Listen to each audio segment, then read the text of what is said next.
Matudin say fear and panic. Ɛhuu ɛne ayamhyehyeɛ. Ɛnya de papa. Ɛhuu ɛne ayamhyehyeɛ. Ɛyɛ honhommɔne aba ne bia awie bremu no bonsam ɛde abɛtena ewiase we mu a ɛhyɛ nipa bebree abrabɔ nyina so. Sɛ ɛhuu ɛne ayamhyehyeɛ ɔmo mmienu nenam.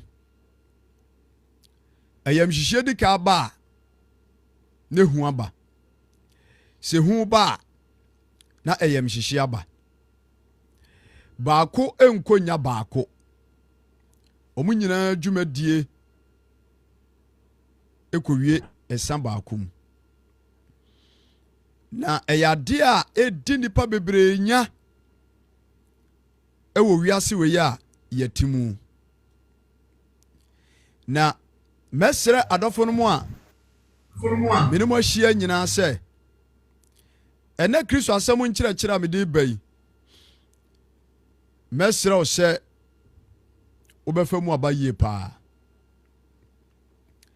Obi timi si so sɛda na mekan obu okra ɔyɛ ɔbaa. Ɔbaa na wɔyɛ no Mami Abigail, me pacho good evening. Me jiri se Awurade adom ho ye. Eye Mr. Philip Kodwo Aboaje Awurade so nhyira. Me pacho ni die mu wo so a wobetimi apa WhatsApp no wa share dwumadie na mai. Ofro ba so nso a na wa mute ho kama. Na bibia nso atimi aye kama. Obu okura me kan oyo ba. Na bema bi ade aware sama be kire. Aware sama ode be kire ni ka wotim se bemai se nkobai enya kokoduro ena wobɔ ho mpae a ka ebia bemai kura bitima yeni kunu. Nanso ehu nti ene ayamhyehye nti na aka kire bema ne se menye awuradi adaya matese se awade enafom okwa oyoba obebre pa bema ne de obeye asibi ewo fie ho. De bia na ne be ma hyedem saa mintimi ese awade akura nsem bebre na obi ade ye negative a ato na wade mu no na eno ho adwendwen abetena ni mu na hu abetena ne so nti hu ni nya ba nipadua no mu wie a afei na ayamhyehyeɛ abefa komenu mu agye aboso. Obo nso a oye bema sere mekan wa ha dai wasiesie ona dwuma oye ya bibia ne wono mu a esi ne kwaye a enka ontimi empa oba bi mpo ene ne emobra. Nanso obitimi tena se saa 45 years 37 years enye so onye oba ne bio ehu nti. Cause na adwene ne say me kwa ware obai ene na betenai said the nkrofo kikan anhwa na say bia atomi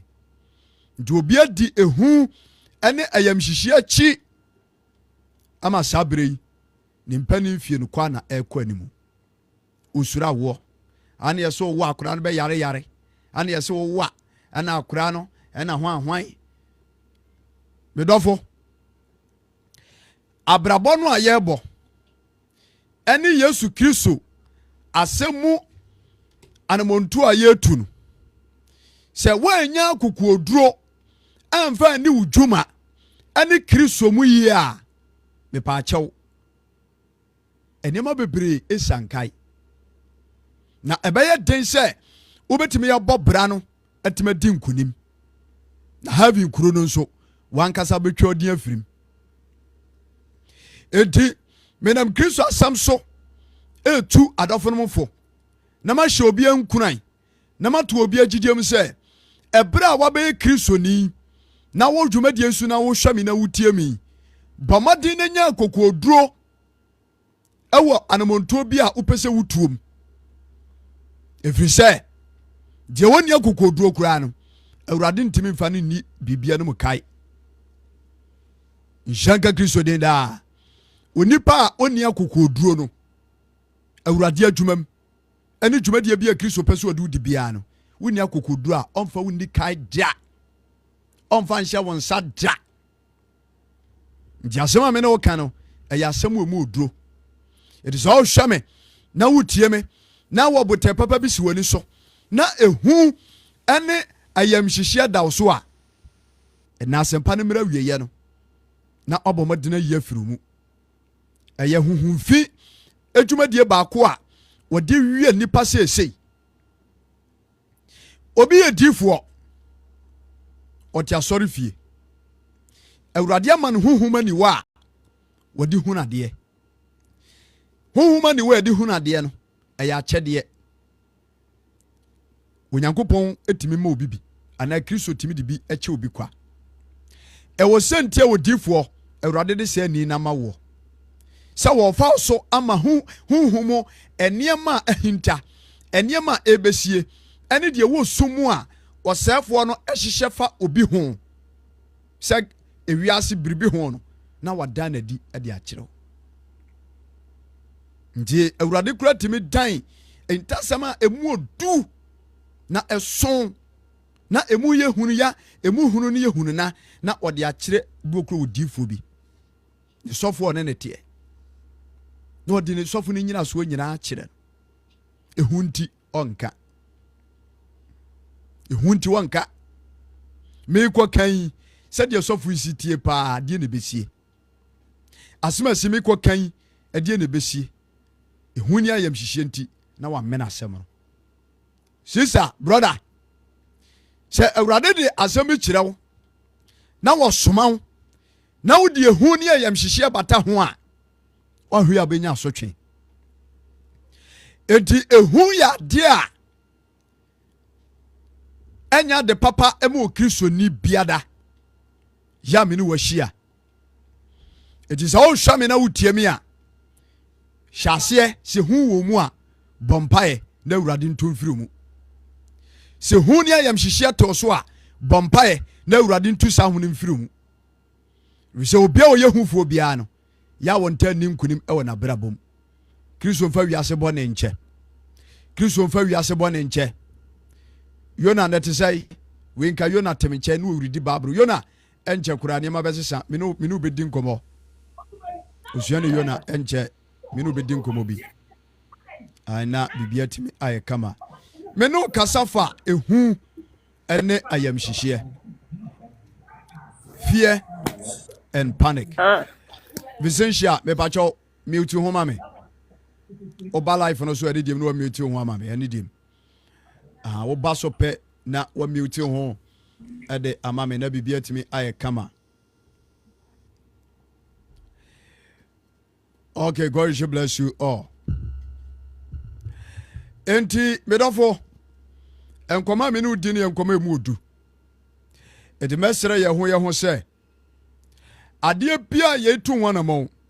abrabom ye nyina so adwumam ye sikasem Kristo sumu dwumadie bia ye die bia no mesere ye hu to twene nenya kokuoduro fa di udwuma ewo Kristom na se wunya Kristo mu akokoduro na wutimi didi udwumadie a awurade ma wo enkunim bi ewa de bia wode nsa ebesom se obeye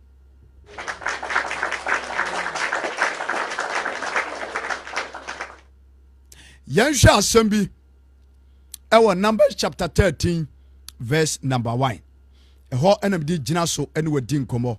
Numbers chapter 13 verse number 1 sabesi awa dwumadie ana mepacho eni die ne ahobrasiem ugusu a wotie no Numbers chapter 13 verse number 1 fear and panic the book of Numbers chapter 13 verse number 1 asem we ya me kan a real story ya Israel for ye nyina ye nim sania omu free Mizrima asase so na omukọ ɛyɛ bɔhyɛ asase so ɛti ɛbrɛ wɔn nam asase no ɛkwan soɔ no Onyankopɔn ɛnam ne mmara nsɛm so ɛkyerɛkyerɛ wɔn nneɛma bebree nti wɔn ku di nkunim ataafoɔ ne atamfoɔ wɔn a wɔn hyɛ wɔn biara no Awurade mu wɔn ahoɔden mu wɔn twi fa wɔn so na ɔka kyerɛ wɔn sɛ mede mo kɔ asase pa so asase pa a ɛsene nufusuo ɛne wɔ me Nyankopɔn ɛnam de saa kyɛdeɛ wei ɛma mo mogya Abraham nti na ɛbaa sɛ ɔmo kɔduru baabi no na ɔma bɛn Kana asase nti Mose a ɔyɛ kanifoɔ no ɔyɛ n'adwene sɛ ɛsɛ sɛ ɔtumi tu nipa bi na ɔmo kɔsra ɛyɛ Kana asase sɛdeɛ Onyankopɔn ɛde kyerɛ wɔn no ɛsɛ sɛ wɔn tumi kɔ na ɔmo kɔhwɛ sɛ so asase na Onyankopɔn ka ho asɛm no ɛte saa na hallelujah Messi suro ni ayamhyehyeɛ na sɛ ɛhuu ɛne ayamhyehyeɛ yɛmfa ntena se mmɔbra o na yɛnsa mfa nsom Kristo ɛti adɔfo no ma me ne mo ahyia meituufo ahyɛ onkurai sɛ adeɛ bia da a wotu ho anamɔn sɛ yɛ honam fam adeɛ bi wakwantuo usikasɛm wonkratasɛm wawareɛ wadwuma sɛ yareɛ bi mpo ɛna atɔ so atɔ ba bi so atɔ kunu bi so atɔ wɔ bi a ɔbɛn wo so ɛna wohwehwɛ sɛ Awurade ɛmfa ne tumi so mɛboa wo a mepakyɛw nya kokodo wate na yi ayamhyehyeɛ firi wadwenem Mama Gladys mepakyɛw good evening na pom to say Awurade nhyira Prophet Jacob God bless you nya kokoduro nefa di udwuma na sɛ oma esuro ayamhyehyeɛ ani hu ɛbɛtena mu a wadi kalusu bate ne dada yes sɛ hu ni suro bɛtena mu a wadi kalusu bate no ɛde ba ne saa nkuguo ɛna bɛto wɔ na Awurade so mpɛ ne saa ɛde asoma me kan ato bebree so many years to so many months so many you can say mire bebree ana asoma me kan atoto wɔ ebre bi aso kenya ho ate na ma Yesu Kristo honhom ne mira mu na God spirit betra mu a ɛsɛ sɛ ehu honhom edwane kɔ hallelujah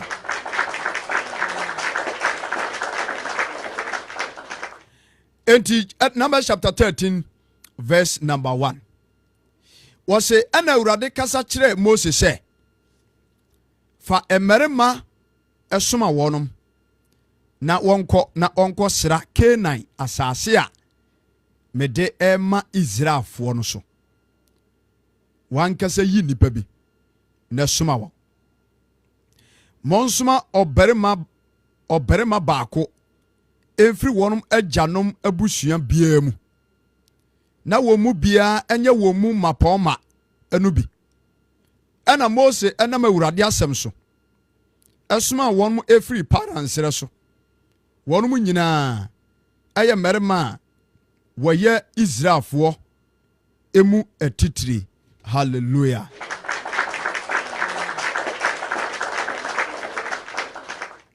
ɛbrɛ a Awurade ɛde Israelfoɔ no nam yɛ no eduru baabi ne sɛ sɛ ɔma Israelfoɔ no enya adansie bi na nkɔyɛ sɛ ɔma dwemu kura nem sɛ asɛm na Onyankopɔn kura kan de Awurade kan kura wɔboa ana ade no kura na asɛm sɛ ni hɔ bi zo nipa nkyɛn na nipa adwene sesa enti ɔmo bɛn kuro no ana Onyankopɔn ka kyerɛ Mose sɛ ma Israelfoɔ musuakuo 12 no Ruben, Manasseh, Esau, Benjamin ɛho sɛ ɛyɛ musuakuo 12 ɔbanka ho enti Onyankopɔn ɛhyɛ ɛma Mose ɛyi abusua biara mu otitire kama pɔma otitire a wɔda no abusua pani anaasɛ leader ana otitire a ɔda no nipa no bia ɔdeda musua no no ana oyi saafo ni nyinaa busua bia baako mu Rubia busua mu nipa baako Gad busua mu nipa baako Juda busua mu nipa baako zo ho ana oyiyi ni saa etumbenya nipa dumienu ana omo ekwakosra eye Kena asase na ebra omo eya ho boawie ya omo ba bekọ no yentie nia etoa so bese me no kasafa ehu ene ayamhyehyeɛ ho medofo yemfa hu ntena wade ase ada na woni wukunu te na wukunu uhuna na woyam ahyewi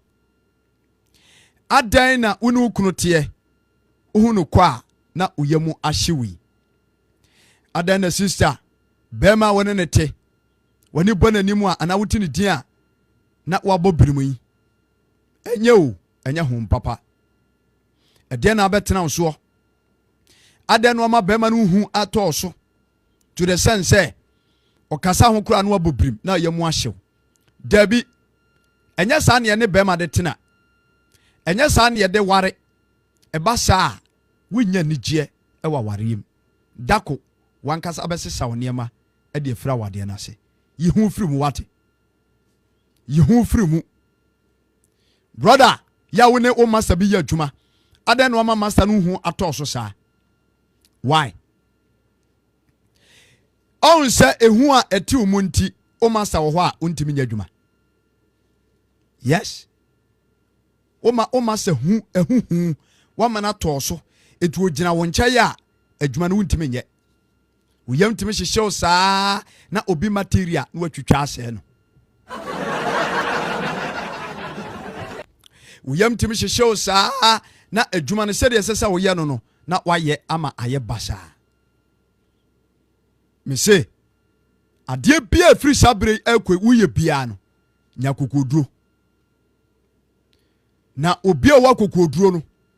wana bibia mu yedi ni dikai obi a owa kokoduro no wana na onyankopon tumi ene na ho ode ba no so obi a owo Kristo ma kokoduro no bonsam kura no ya ontimi nyina nanim de Kristo fo bi no mu a ehuni ayamhyehyeɛ ededa mo so mu nkanya mo ho na de mo ye no mo ya ma bonsam atwa fam so obi timi kɔ mpaabɔ na adisem waba sɛ onyere mo mpa nya saa ka kwanhyia beto no ɛda no oba fi a wonna yi waboto ofro ka yam hyehye no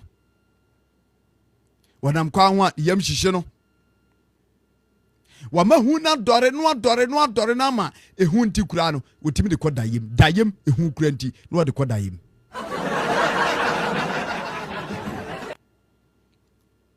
ehu na wura no saa ma wode akɔ wura dayem no aso ho dae agya minu din gomo ejabra Mose eyiyi abusuamu nipa dumienu no yehwe asemo kai Numbers chapter 13 verse number 17 ana Mose asoma won se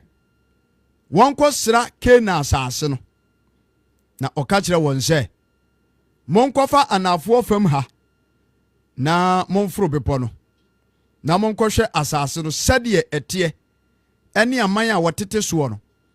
se wo ho oden ana se wago se wo sua ana se odoso ene sede asase a wote so no etie se eya asase pa ana se eya asase bone ene sede kura a wotete mu no enso tete se ye nsraban mu ana se eya ban mu ene sede asase ne tie se emu ye fofo ana se eya asase pese nsuo ni so emu nua etesai ana se ebi eni so na momfa kokoduro entete asase ne so aban bi mra momfa kokoduro na montete asase ne so aban bi mra hallelujah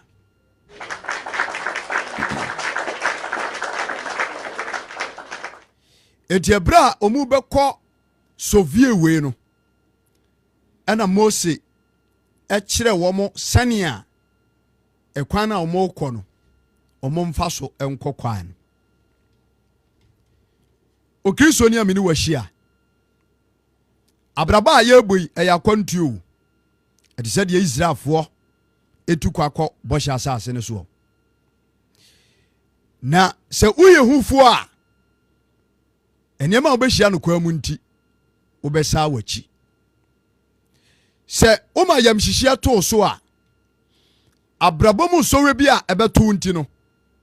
waban bɛbu ama Kristo mu anamontuo pa a ɛsɛ sɛ wotu no wontimi ntu. Ɛti nɛ menam Kristo asɛm so twe w'adwen asi bɔhyɛ nsɛm baako pɛ so. Sɛ Yesu Kristo a yɛde yɛn ho abɛto no so a yɛgye no die no ɔwɔ tumi na ɔsene nyame nyinaa. Ne din mu ane yɛn nyinaa yɛnya adom de abɔ adom soɔ. Enti yɛafa hyɛ wo tirim sɛ Yesu Kristo ɔte wo mu. Fa hyɛ wo tirim sɛ Yesu Kristo ɔwɔ wo nkyɛn. Fa hyɛ wo tirim sɛ Yesu Kristo ɔwɔ wo nsirabɛm sɛ ɔko mu dɔmbarima a ɔbɛboa wo amoako akɔdi nkunim. Ti yɛanya kokoduro wate. Yabambuo firi w'adwenem. Yisuro ne ahopopo firi wo mu. Yayamhyehyeɛ no to twene. Na gyae adwendwen ne apinisie no a wosie no. Na yɛnti ana Kristo ɔte aseɛ. Nhyira nka Kristo din daa. Enti ti asɛm a mepakyɛ Moses ɛkata atoɔ ɛde kyerɛ Israelfoɔ a ɛbɛnifoɔ ɔsoma wɔn. Owia no ɔka kyerɛ wɔn sɛ munya du asase no so sɛ pa munyina munya kokoduro. Munya akokoduro. Brave heart. Brave heart. Mr. Felix Gorge Bresu. Brave heart. Akokoduro. Na momfa nte asase no so enuaba no bi na momfa mra. Momfa nte asase no so enuaba no bi na momfa mra. Akwanto mu a wote no sister brother. Sɛ woanya kokoduro kura wontimi survive. Wontimi wakame situation a wo mu no. Osabakani sɛ woanya kokoduro a wontimi nka no kura nsɛm fa nkyerɛ nipa. Wontimi ka bɔne anim da bia wonsɛm bɛyɛ akorɔkorɔ. Ɛne adɛfɛdɛfɛ sɛm. Itimasɛ dodo a mene mo ahyia sɛ momyɛ nhyɛ aseɛ mmɔ mpaeɛ na Awurade ma yɛ kokoduro a yɛde bɔ bra di dwuma ɛwɔ Kristo ɛwɔ abrabom. Na wiase we kura baabi akoduro kura no woyɛ yɛka ne sɛ sɔfoɔ na wonia kokoduro na sɛ wa mmɔ mpaeɛ ma woanya kokoduro a won sɔre ma ɛbɛporɔ. Utimfa no kura nkyerɛkyerɛ nsɔre ma. Because nipa na wɔboa no ne mɔwrɛ baabi ekokanie. Nipa na wɔboa no abrabo bi wo mu nyɛ. Dem ka so de ase enti e ba ne sa ebeda no watima kan boni anim because on the support. It is a one developing the spirit of bravery. Ebe fa nipa kroso na wasafo no na gigya. E ba ne sa so a wo kra no wunya nkwa biso ama honam atɔ.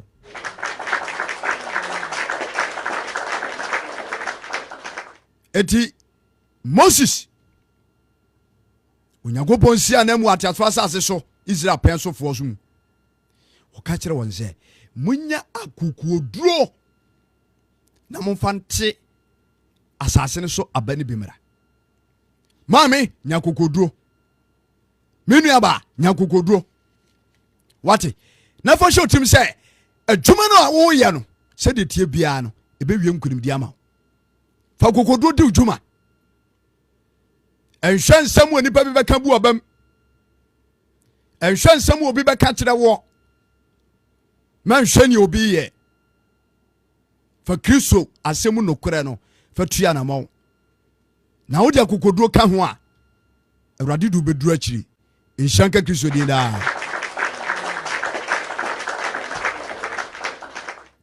Wɔsɛ na momfa akokoduro entete asase no so abane bi na momfa mra. verse number 21. Me the time na ye adwuma o. Verse number 20. Okay. Verse number 25. Verse number 24. Was na esan say Israel for no twa bobe na abani bisia ewo ho nti. Ofre ho escort ase ne bobesia. Na edaduanan eduye no. Wasane free asase no so ensremu bai. Na Oba Mose ene Aaron ene Israel for asafo ni nyina nkyai ewo paransere so ewo Kadis. Na obebo wonom kase kire wonom ene asafo ni nyina. Na ode asase ne so aba no kire won. Na wobo wonom nyina amane kire won se ampa yakwa asase ne so ya wosoma yen so no so. Na esini nufusuo ene ewo ampa. Na eso abere bi enie. Nanso aman a wotete asase ne so no omo ye den. Na kuro no wabɔ ho bai. Na esonso se ena ye hunu anakema enso ewo ho. Amalek ete anafo fam asase ne so. Na Hitifo ene Yebusifo ene Amorifo enso ete bepo no so. Na Kenafo enso ete mpoano ene Jordan ho. Na Caleb adwojo oman no ene Mose na oka se moma yenkwankofro na yenkofa asase no na tumi de yebetumi wo. Na embarema ya wone yekọ ene ka se yentumi enkofro entia oman no efiri se woye den esene ye. Na woma asase a wokosra eho atenka bone etre Israelfo nim. Na asase a yefa mu asrade no ye asase a edi esotefo ampa. Na enkrofo a yehunu wo no ewo so ni nyina ya brane nko a. Na ehu na yehunu abrane akese anakema wo firi abrane akese ni mu. Na ye ni ankase ye ni so se mebe. Na saa nso ana ye nso ye wonom ani so.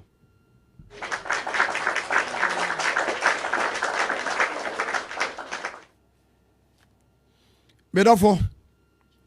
makenkan sem nyina agu tie Ebra Mose esoma Israelfo empanifo dumienu emom kọ explore na omukọ okomo explore eye asase no omudi asase no so 40 days. Na Ebra Mose ka se omuntwa asase no so abane bemira no na eye bra enuaba bereye ahyase a eba etu omudi 40 days ewo ho nti omu bonsra ehwehwe ke na asase no so ahye bebia Mose eka kyerem se omutua na mo enko nyina omu koye zame bibia omu se asase no eye papa esu aduaba ye kama bibia ye perfect isuansu awo so kama esu aba ye kama esu bibia ye nhira nanso wo mo tete asase ne so wo mo matwa ho no mahia no wo mo ye abrane wo mo ye akofo a wo mo te asase ne so e bra Israel fo mpanifo e baaye no amane bomu no wo mo ba amane e kan asem no e ma asem no esa kowie bone kasampa asase ne de ye pa nanso wo mo ye konhunu mo so wo mo tete ho no wo mo di so wo mo te so wo mo di so wo mo te so enipa bi ni Mose Israel ma ye hunu bi da se enipa o me kentena nwamo a baaburu mu yedanom epeso na bi ho no yakohu wo mo se wo mo ho ampa na yankase ye gina ho no yankase hu se yete se mebe wo mo so hu ye no wo mo hu ye no mo no se ye mebebe ne nenam ho eti agya Mose ene Israel ma yentumi wo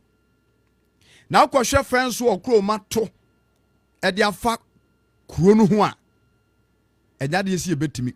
fɛnso wɔ no susu yie medɔfo hwɛ nsɛm a Israel fo mpanimfo a ɔmokɔ sra asase no ebinom ɛkae hwɛ nsɛm a ebinom kae saa na ewiase abrabɔ wei ɛteɛ nipa no ɛpɛ adepa a ɛwɔ adeɛ wiem nanso bɔne ne deɛ ontumi bɔne ne deɛ ontumi deɛ nyɛ ne bata ho no ontumi ɛnwe stande adeɛ deɛ ne nkɛyɛ paa o nanso adeɛ wei nti dabi mentimi adeɛ deɛ ne nkɛbɛboa me paa o nanso adeɛ wei deɛ ɛbata ho me yam hyehyɛ me mentimi medɔfo a me ne wahyia yɛmfa hu mmɔbra o yɛmfa yam hyehyɛ entua na monhwehwɛ nkunimdie o etimi tuufo aka kyerɛ wo sɛ dwumadie bia wudie no wɔ abrabom asase so Kristo mu bia no nya akokoduro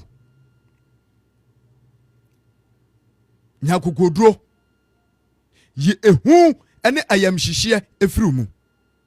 akwansrafo a omokɔ sra Kana asase no ayamhyehyeɛ ne ehu nti ombɛka kyerɛ Mose sɛ omuntimi ene enkrofo ne nkonkoko na mu wura fi Mose wo no ɛyɛ akɛse enti muntimi kura mu wo no nkuguram na muntimi no mo nkoko mu Israelfo mu wura fi dia mu yɛ Jerikofo na omu kura short memory ensankyane awurade yɛde ma wo mo ɛwɔ po ho na omu wura fi kwan mo fa so dwiri Jeriko fa so tugu ye na omu wura fi sɛ ehu betena wo mu a wura firi de awurade mpo edi ka ya ma wo sɛ ehu betena wo mu a wura fi anamo bia wodi ka tu ya awurade tumi boa wo ema wodi nkunim sɛ ehu betena wo mu a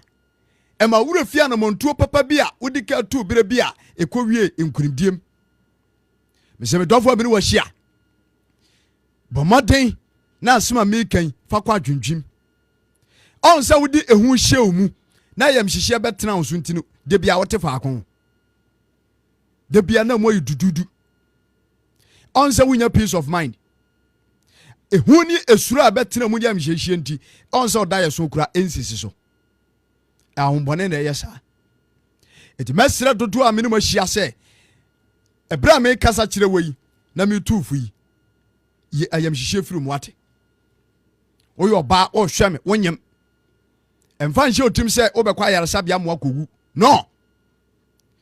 emfa nhyɛ otim sɛ akwadaa no okɔ ayaresabea kotwa scan no doctor so wa biam entia neam sɛ akora yi kwan bia so me wu a obewu no enyi ntum wa brabom yisa hu ni firi mu yisa yamhyehyeɛ no firi mu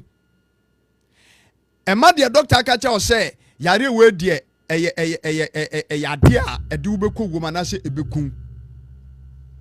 na ɔde ho ayamhyehyeɛ obi kura timi kɔ check up na ɔkɔɛ no doctor at discover mogya mu yadeɛ bi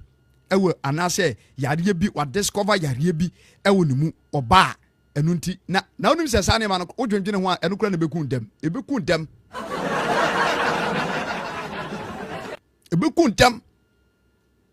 ɔkɔ hospital by no ɛna doctor say ɛna wan ɛwɔ diama abibifo titru Ghana ha dodo no a yɛmpɛ check up no aseɛ no gozo no so kɔ check up sɛ kinkrei na doctor no ɛka sɛ bi kyerɛ ne pa ayamhyehyeɛ nti obewu ntɛm ɔno ankasa anim ɛtɛ ne wɔ nkɔ na ɔte faako yɛmfa hu ne ayamhyehyeɛ ɛmmɔbra yɛmfa hu ne ayamhyehyeɛ mpo ɛntena kisofie hallelujah ayamhyehyeɛ nti ɔnsɛ adwuma kura wuntimi nsua akɔtena te ayi etibom ukɔ fie mienu wonim sɛ de si botire wakɔtela adwumam watwam afe ane fa yɛse wonim sɛ de si twitwa nneɛma ehu nti ɔyɛ adwuma na nipa ne masanim a ne ho bɛpo saa wotwika ehu nti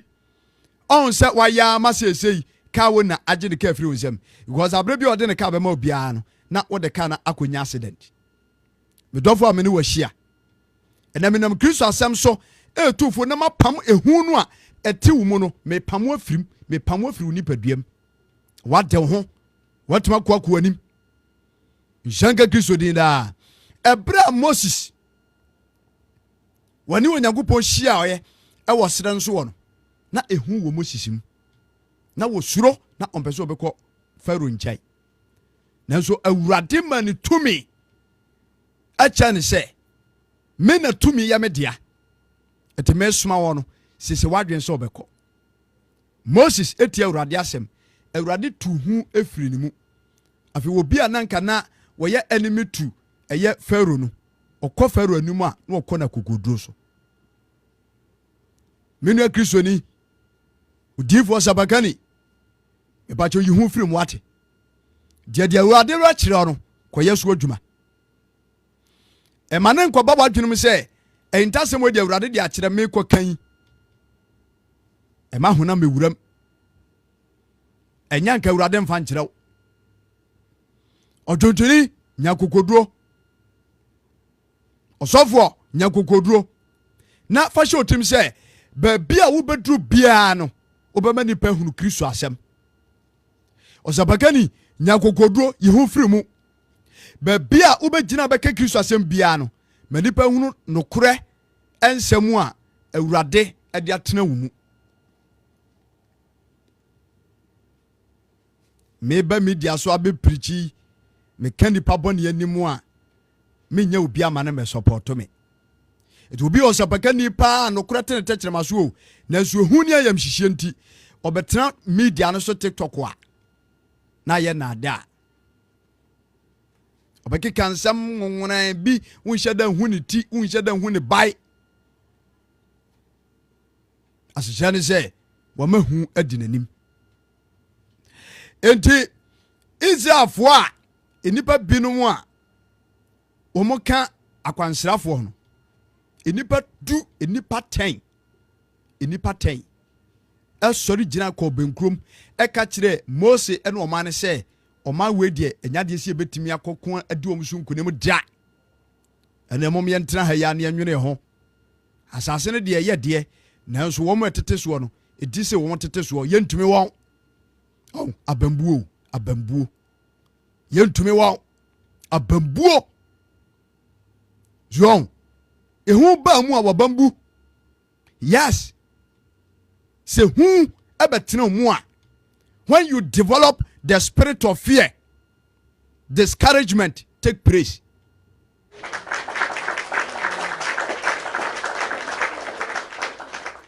when you start to develop the spirit of fear discouragement eba wa brabum it take place it is for no enipa du ekɔ benkrom eka kyere Moses ene wo meka no sɛ enya de sie betumi wo no mu enya de sie betumi wo it wo mu nyina ɛsɛe Israel fo adwen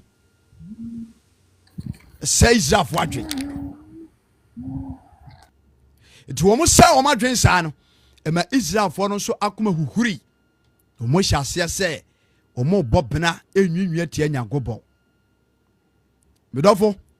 ewiase ade a yapa ne sɛ wode botabi asi wani so pa na besusu ho akire obi na nipa kro anto gidie mu na obebu abam wonya bu abam sɛ kinkrei woni bibia wo ye because wodi kai de dwumadie na wo kodi no mutumi no akɔhye ne nsa so o ma wadwen ana ɔno so ma wadwen no wadi ka bu abam enti enya de sɛ ubetima nya asɛm fufuro bi de gyina so adane wɔno no nsɛm na wɔkaayɛ no ti bɛya ne sɛ ɛne okay ne ma menyai ɛne bebree ɛnɛ ɛno na ma bebree ɛnema bebree ɛnema asɛe no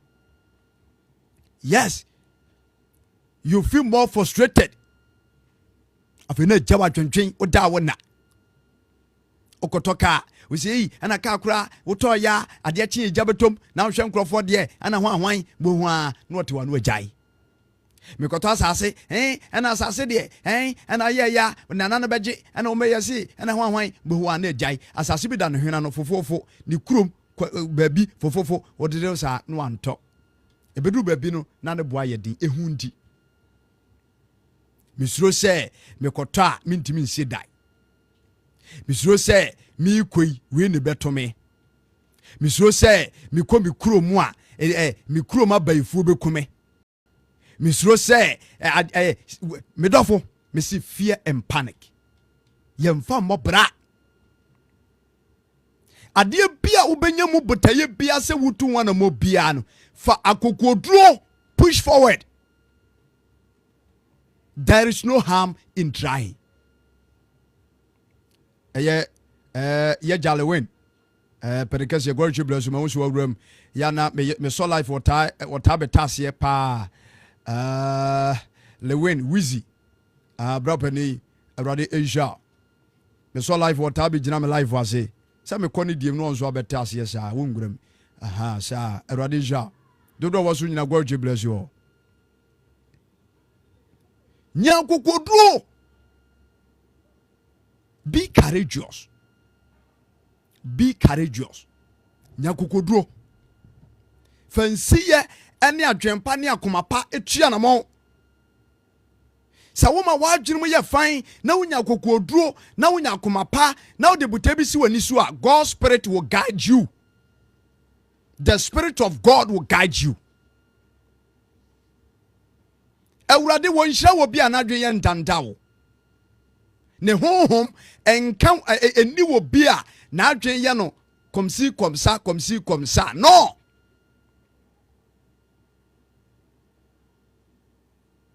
Fear and panic is a disease.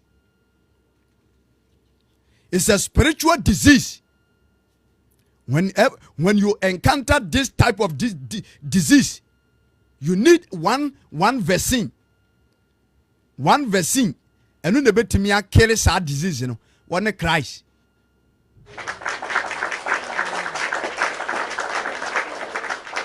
Christ betra mu a ehu dwane.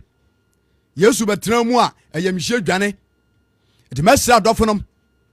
Enti sa nipa ten ka bom ese Israel adwen. Na omu wure fi sɛ ɛpo no so hɔ. Onyankopɔn no munyam dadi. Mizirima asase so no amu no. Esum wofa na han wofa. Ɛfa nsuo asɛe na ɛfa nsuo so ayeye ne nyina na Israel fo wure fi. Jericho afasuo wɔsɛ apɔnkɔ nson ene timi bɔtra na Israel fo ewure fi nsankyerɛni we. Omodu River Jordan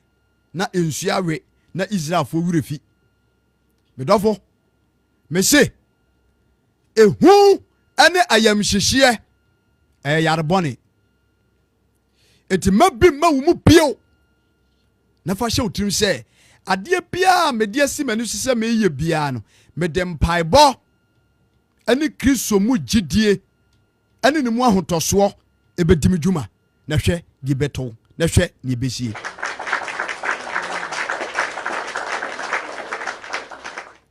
Na emrantie mienu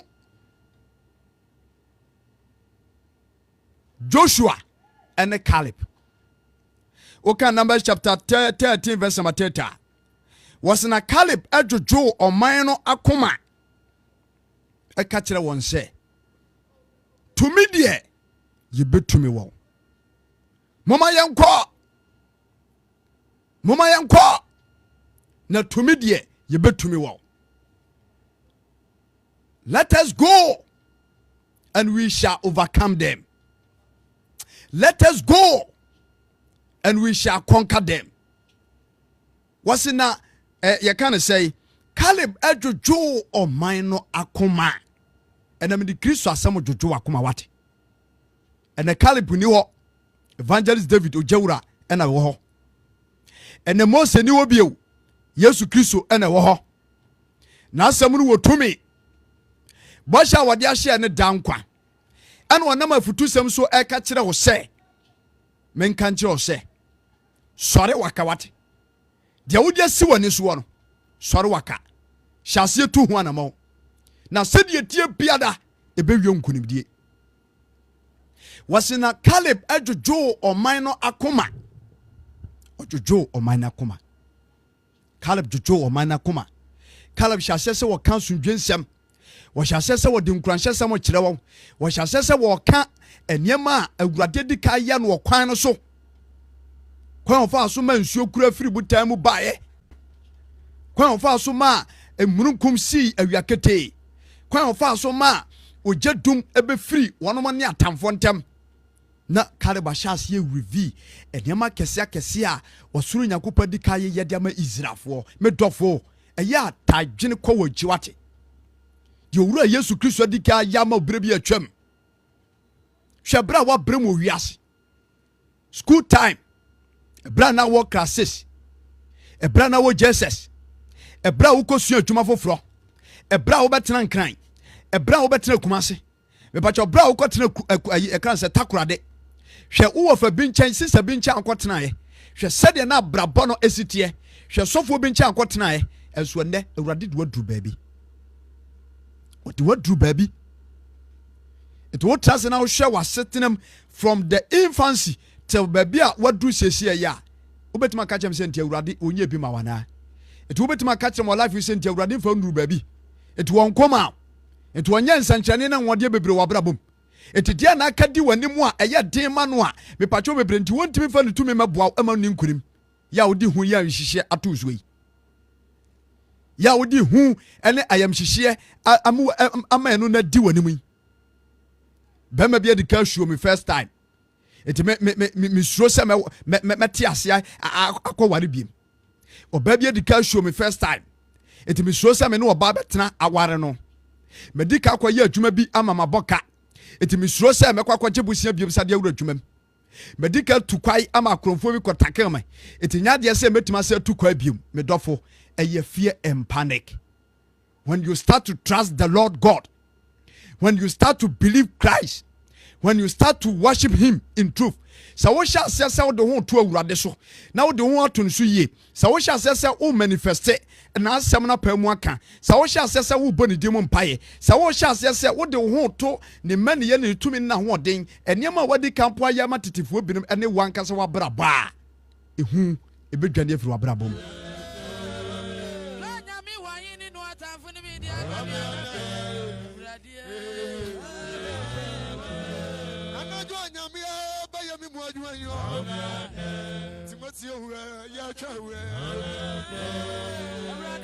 o Kristo ni pa na osuro bayi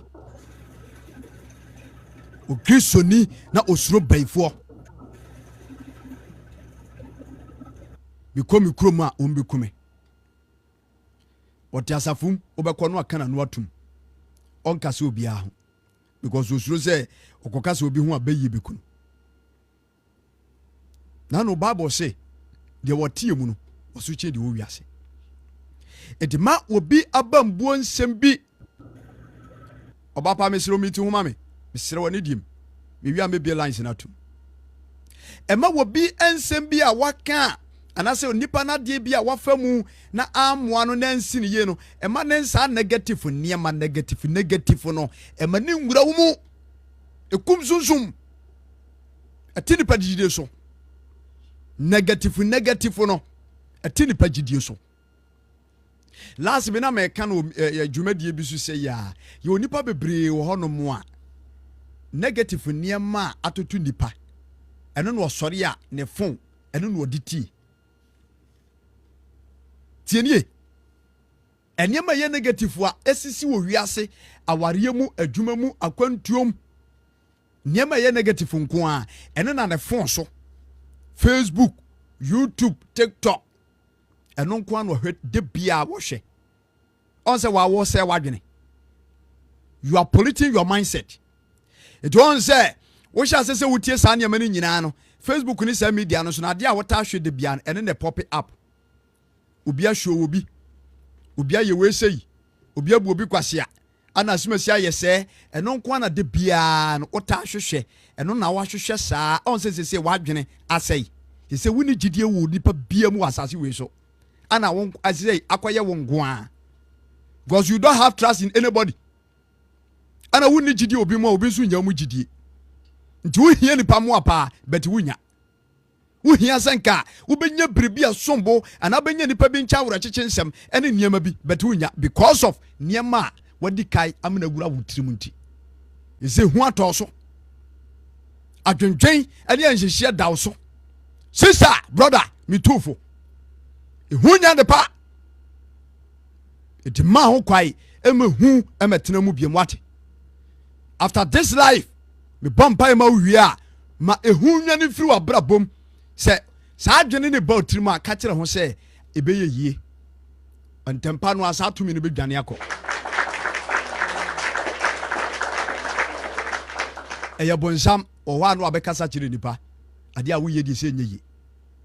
na yɛ life kura start yɛ ni ade nyina ɛtɔ da kane wɔn ma ade kura nyɛ yi ade kura obaso a nipa ɛba so 1 2 me start TikTok live ne nipa ɛdamanya nipa kɛse pa ɛyɛ 3 ɛbasa no mani agye enti me twa life na wi a mehwɛ no na nipa ahwɛ nyinaa no ebu no ma na 50 life no total ni nyina nipa abɛhwɛ life no nipa 50 anso ne awurade adom yeyi hu firi ɔne kɔ so ɛyɛ no ɛno ma daworoma ye so life wie se kinkire ne yɛpɔw a mɛkɔ akɔhwɛ life no wɔ mu ahwɛ no ebi yɛ 1.7k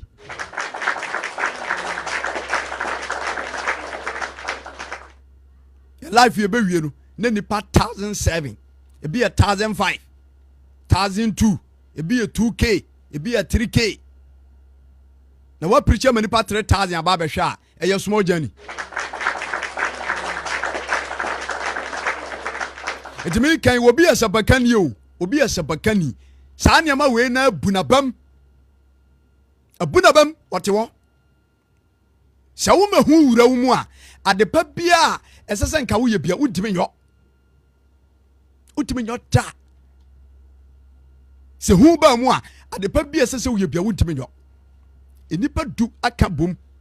aka kyerɛ Israelfoɔ ne Moses sɛ asase ne deɛ yɛ o nanso wɔn tete soɔ no we cannot conquer them. They deserve to be sitting there. Wɔn di so wɔn te asase ne soɔ. Hallelujah. Ade papa bia ya na bɔnwoma bata ho. It is a breboɔ. We have something called bar. Ɛyɛ no. So udwa aboa na oyɛ ne se kɔpa gu ho a ɛnam no ntimi nwe. Nti ade papa bia no bɔnwoma bata ho. Eti onipa bi wɔ no ma wɔyɛ wo kuru paa o. Nanso bia na ne suban ketewa bi ɛne ne sintɔ. Fa kokoduro na handle beman. Na bedu mabi no saa de no ebata ho no ebetu akɔ. Bema ɔba no yɛ ɔboafo a wone no etua na mɔbɔ bra ɛbɛboa wo. Nanso bi na ebata ho no fa kokoduro na yi firi ho wate. Enkase ne fie den. Enkase we de ne fie de wei. Enkase wei na asemasi ana difo akɔka wei ana de ne ne mekura bɛgyae. Na wo mpɛ ho ana nkɔfa. Ada na ma ho kwa ma awurade mfa wo so ma ade ne nye yi adai etene abambuo ene ayamhyehye ne hunti ade bu wonu makura tum se nipa eye ne dia ayamhyehye nti na esan ne ho ama awurade te sura na odi yaw hwe Israelfo ade pa wo ho enipa bi ama de omu ko hunu hunam famu no ebu o mabam amoma kwatena ase abambuo ayamhyehye ehu se betra mu a medofo ebema wo de pa bi abɔ wa hwere wo nhyira bebre o awurade start se nko hyira onye ne o start se wo hyira ne nyene nanso ayamhyehye ni hu nti ama nhyira na kachiri ene sanwachi kofa wate ene nwumre yi minam Kristo asem so tufo sanwachi kofa o Kristo ni difo sofo osabakani sanwachi kofa na awurade mfa ne tumi mmoa na so onya gigi obibia mu a ebewie nkunimdie number chapter 13 verse number 30 o say na Caleb edwojo oman no akoma ano ka kire bo sese moma yamfronko let us go na yenkofa asase no na tumi de yebetumi wo asem de me de papa Moses moma yamfronko na yenkofa asase no ma yɛmforo nkɔ na yɛnkɔfa asase no ma yɛmforo nkɔ sɛ wonya obi ɛwɔ wɔ life abusuam kura no wonya bɛrima bi ɔbaa bi na ɔwɔ akokoduro a masa abusuam no mawie so wonya obi wɔ abusuam no wɔ akokoduro a so ɔyɛ ɔbaa so ɔyɛ bɛrima awurade fa no so agye abusua no si wɔ abusua no agya padeɛ awurade fa no so bɔ ho ban abusua no nka nkɔ awurade fa so ɛma ɔfa nipa korɔ so ɛma no yɛ saa ɛti medɔfo a mede wɔahyia man of God prophet awurade nhyia mesrɛ padi mu kyɛw sɛ momyɛ nyina nya kokoduro na kokoduro ɛdi nkonim anim obi a okura ni akokoduro mu biara no deɛ wɔyɛ biara no ɛkɔwie nkonimdie deɛ hu ɛne ayamhyehyeɛ da no so biara no nkuguo ɛna ɛda nafa Prophet Paul God will bless you action God will bless you tie nkɔmɔ no yio wɔsena Caleb ɛde akokoduro ɛhyɛ wɔ man ne nkunan ka kyerɛ wɔn sɛ monkae nneɛma a awurade yɛɛyɛi ɛberɛ ne ɛwɔ po no agya na ɛnidasoɔ ni hɔ monkae Jordan agya sɛnkyɛne ɔma no siiyɛ monkae Jericho fasuo apɔnkɔ nso ɛna bonsaa ho hwɛ nneɛma a awurade faa so a ɔyɛɛ hallelujah enti Moses ka kyerɛ ɔman no akwansrafoɔ no meka ho mekɔhunu bi nanso menim awurade a ɛdeɛ wɔto no so a yɛgye ne die menim ne ɔtumi yɔ menim deɛ ɔyɛ no wɔ Misraim asase so menim ɔkɛseɛ no na nwanwadeɛ ɛne ne nsɛnkyerɛnne menim ɛberɛ a yɛwɔ bepɔ no so Sinai so aseɛ hɔ wɔyi ne ho adi ɛwɔ egyam ɛwɔ bepɔ no so wisie kumonim yɛhunu bibi ɛti ne yɛne ne nam no yɛnim sɛ wobɛdi anim enti ka kyerɛ ɔman no na yɛnkɔ na tumi deɛ yɛbɛtumi wɔn asase no so yɛbɛgye ɛtɔ da a okristoni fa akokoduro ka nhyira nsɛm to abrabɔ so yes wonya akokoduro a wonya nhyira wo wonya akokoduro wo pɛ nhyira firi awurade hɔ ɛbɛyi wonya akokoduro so pɛ nhyira bɛyi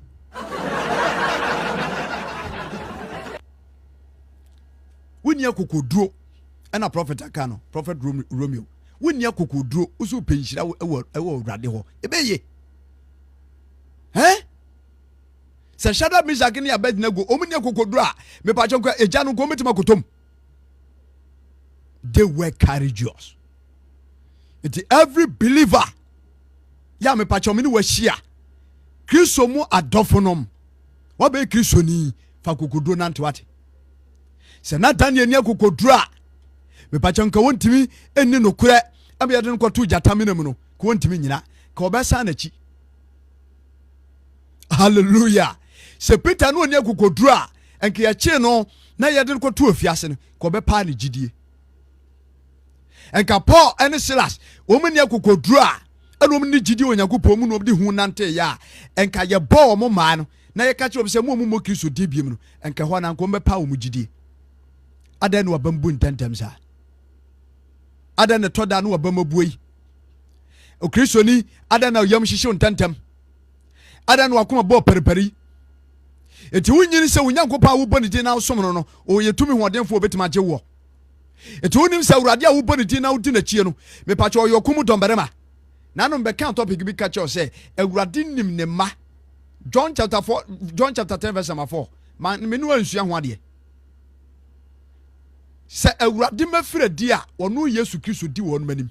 John chapter 4 verse 4 John chapter 10 verse 4 mepakyɛ onya bra kenka hɔ sɛ awurade mafira di na ɔmu ku ɔmadwuma so ɔmu pie adeɛ kye ne ma a Christopher papa awurade nim wɔ no sɛ adeɛ kye wɔm no mu di ɔmu dwuma ɛwɔ ataso asase so a Yesu Kristo no amu ɛna di ne manim adeɛ kye bi o ensɛm pi sɛ bɛyɛ ye sɛ nye ya adwo nyame no nim o sɛ bɛyɛ ye sɛ nye ya adwo nyame no nim o Yesu Kristo wɔn nim ne mapɛdeɛ etu ono ade akye a na odi won manim na ototo ne mama wo na ototo ne mama wo na obi a ye Kristo ni awurade di wanim toto ne ma ede ma wo ebede na wakoto bonifo no fidie bi ba obeyi wa asutire na ubehu na besa ho na enso esanse woni gidie na ayamhyehyeɛ ti umunti abre bi a wadwene ba ye ontanta e wo dwumadie bi a wudiem ade bi a wadwene ba ye ontanta wo mu bia no at once by force no ma awurade honhom atwe no afiri ne nche because woni no mu gidie afena enkuguo abesi anan eba na sanso ana de ahye awurade se awurade amu ani nkunim eye wugidie ehu ba wo mu Peter hu ba mu no wanhya se amem ehu ba Peter mu wopo so no wanhya se amem wo ensuo nim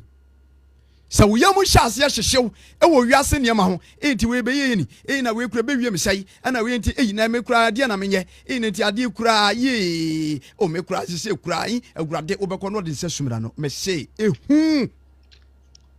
fear and panic Meet me abo awuram baako sima baako bi mama akwa menua one thing is ade baako a me pe preaching ni say ade ye secret na we pie ena se ni petie wa asem ya wo kan ya ade ye trodo but enya asofo nyina de betimi aka akyerew hwe ma memfa me de enya mfato ho abra me hu gidi no that time na ye do the pumping aba no enyum do the pumping the whole Ghana do the pumping ya mera brobe do the pumping the whole Ghana nyum na heti ayi ko shows na me na me yam me koto ana ase bibi wo me se panie ena me ko mpaibo biara me koi odifo obi frɛ me a wo se bra bebo asu branya be shata di we bi na nyame be hyira wo me se hwɛ masa ya underground a che nyame adom ne yanyom ba kwa heti ne yedidi hu a wo se mimi nya me bo asu de nyame be hyira bi hyira be na chen we that time shows be 5 enti the more na odifo no afena odifo bi obefrɛ me bi a hye me nkom se me be shata di we ye hyira dam anim no eso chen wiase de na mimi hu ne se me pɛ no enti me trans din am say masa ma min take risks because the work until I'm entering my frost through hano the work no am say ma min take risks na min hwe say the adifo na ka no it is hampa enti me risks na me take me koye mpaibo opanyi James Boadu ho osole yo so me mu ana o say wo ma hu say eja gu nchen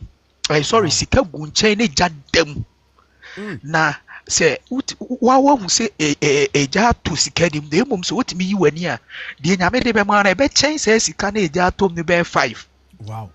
e wan am se o we no crescent say me free music mu na aba na me board din no say asafani na no o kan ho no kra tenyom ne se ahete wa asuo so ho o hwe so so na abo e sian afi na omu nyina omu nyina se eyo omu nwanwa se akoya bonyo anyum ya hete na waba be hye kojan se wajai we nyina no na eye risk ha my tickets are risk ne se me ya hwe odifo enye izo intimidate are risk no enwachi na me be nya me mu no still na me struggle na me wisa no question say everybody my take risk ente se na edi enti na me ba ye niema pastor na me wogidie se we wurade obeye hwe ye time no an ye music ye group no me hu ne se enne enhyira nyame dia ma me no ana enhyira me hu no ye time an ya tam music na to ye kon ho metimi aka se nipa ba akopɛ ena me hu ne se wakotu fa ene kempaluta tewia ena metimi aka se wakotu fa ba me true fa na me hu ne se me kra me makono me word da so because me de no kre me nya no kre bia sa aka enhyira na nyame dia ye de ehyira me no ampa what you say enti wasem na wo kan enti to dem be gina wo FIP na metie won sem am say akwa we so wo kan sem pa wo de kasa no eye key pa o preaching bia ye key a se di pass wo tie wo preach na ebeboa na ma na konanim wo preaching ni nye preach na say eye gbogba bi eye secret bi na wo yipie because nyankopon ntimi nhira wo abra wo take risks sanete enti se risks na wo take ya na nka Abraham se fa doba baako odoba baako enti odi fo won sem na wo ka no meti odi na me ka kai me de na say asem a wo kan pa no me ma fa mu bi na aboa me ba de won fa mu bi no because can you imagine say wo ji wani wo wiase bi wo ji wani wo wiase yes die na bre nyame mu the guy sa nneɛma wei nyinaa ɛya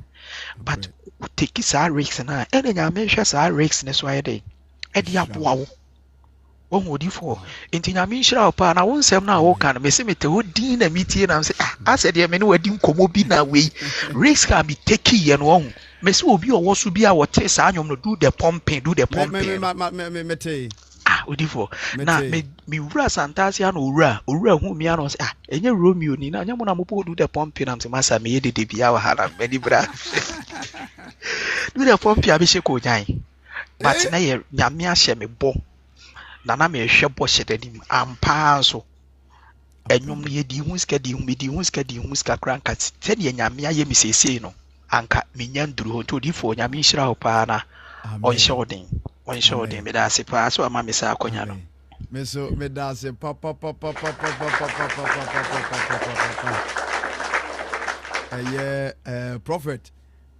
Paul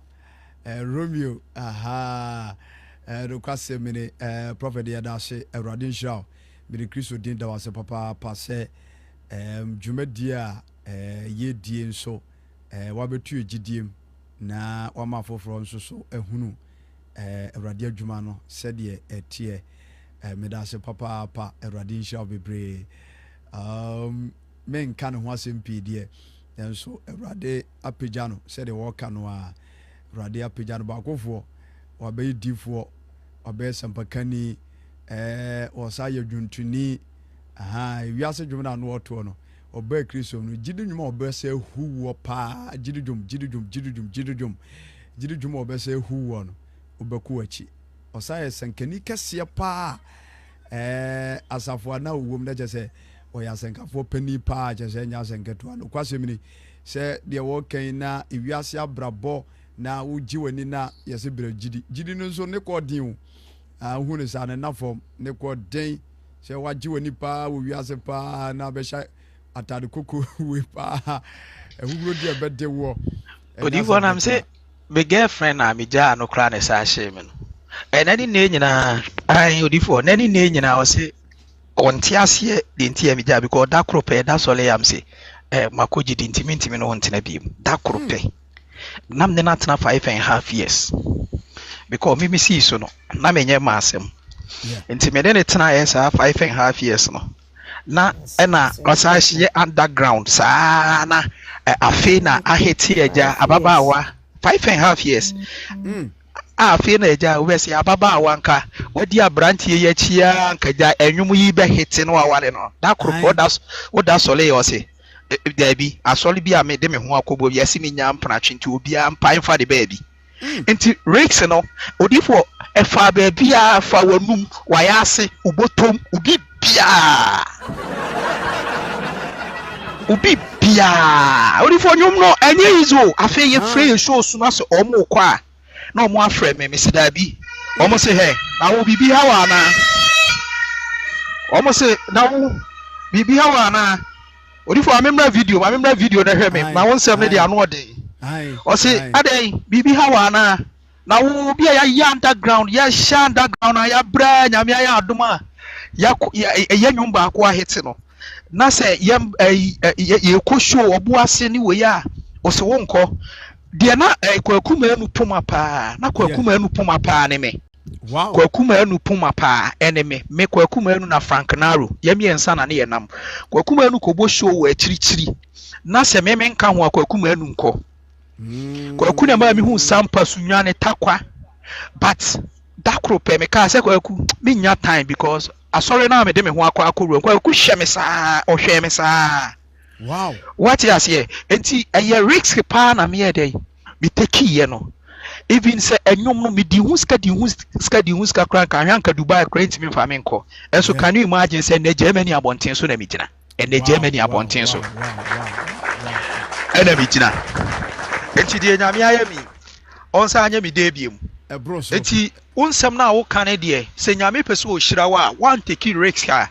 eya na anoden so take risk na nyame edi gina so ehyira because nyame na opese o hyira wo no opese o hwe ogidie no ogye wa ade bi a otimu se ebema wani ayede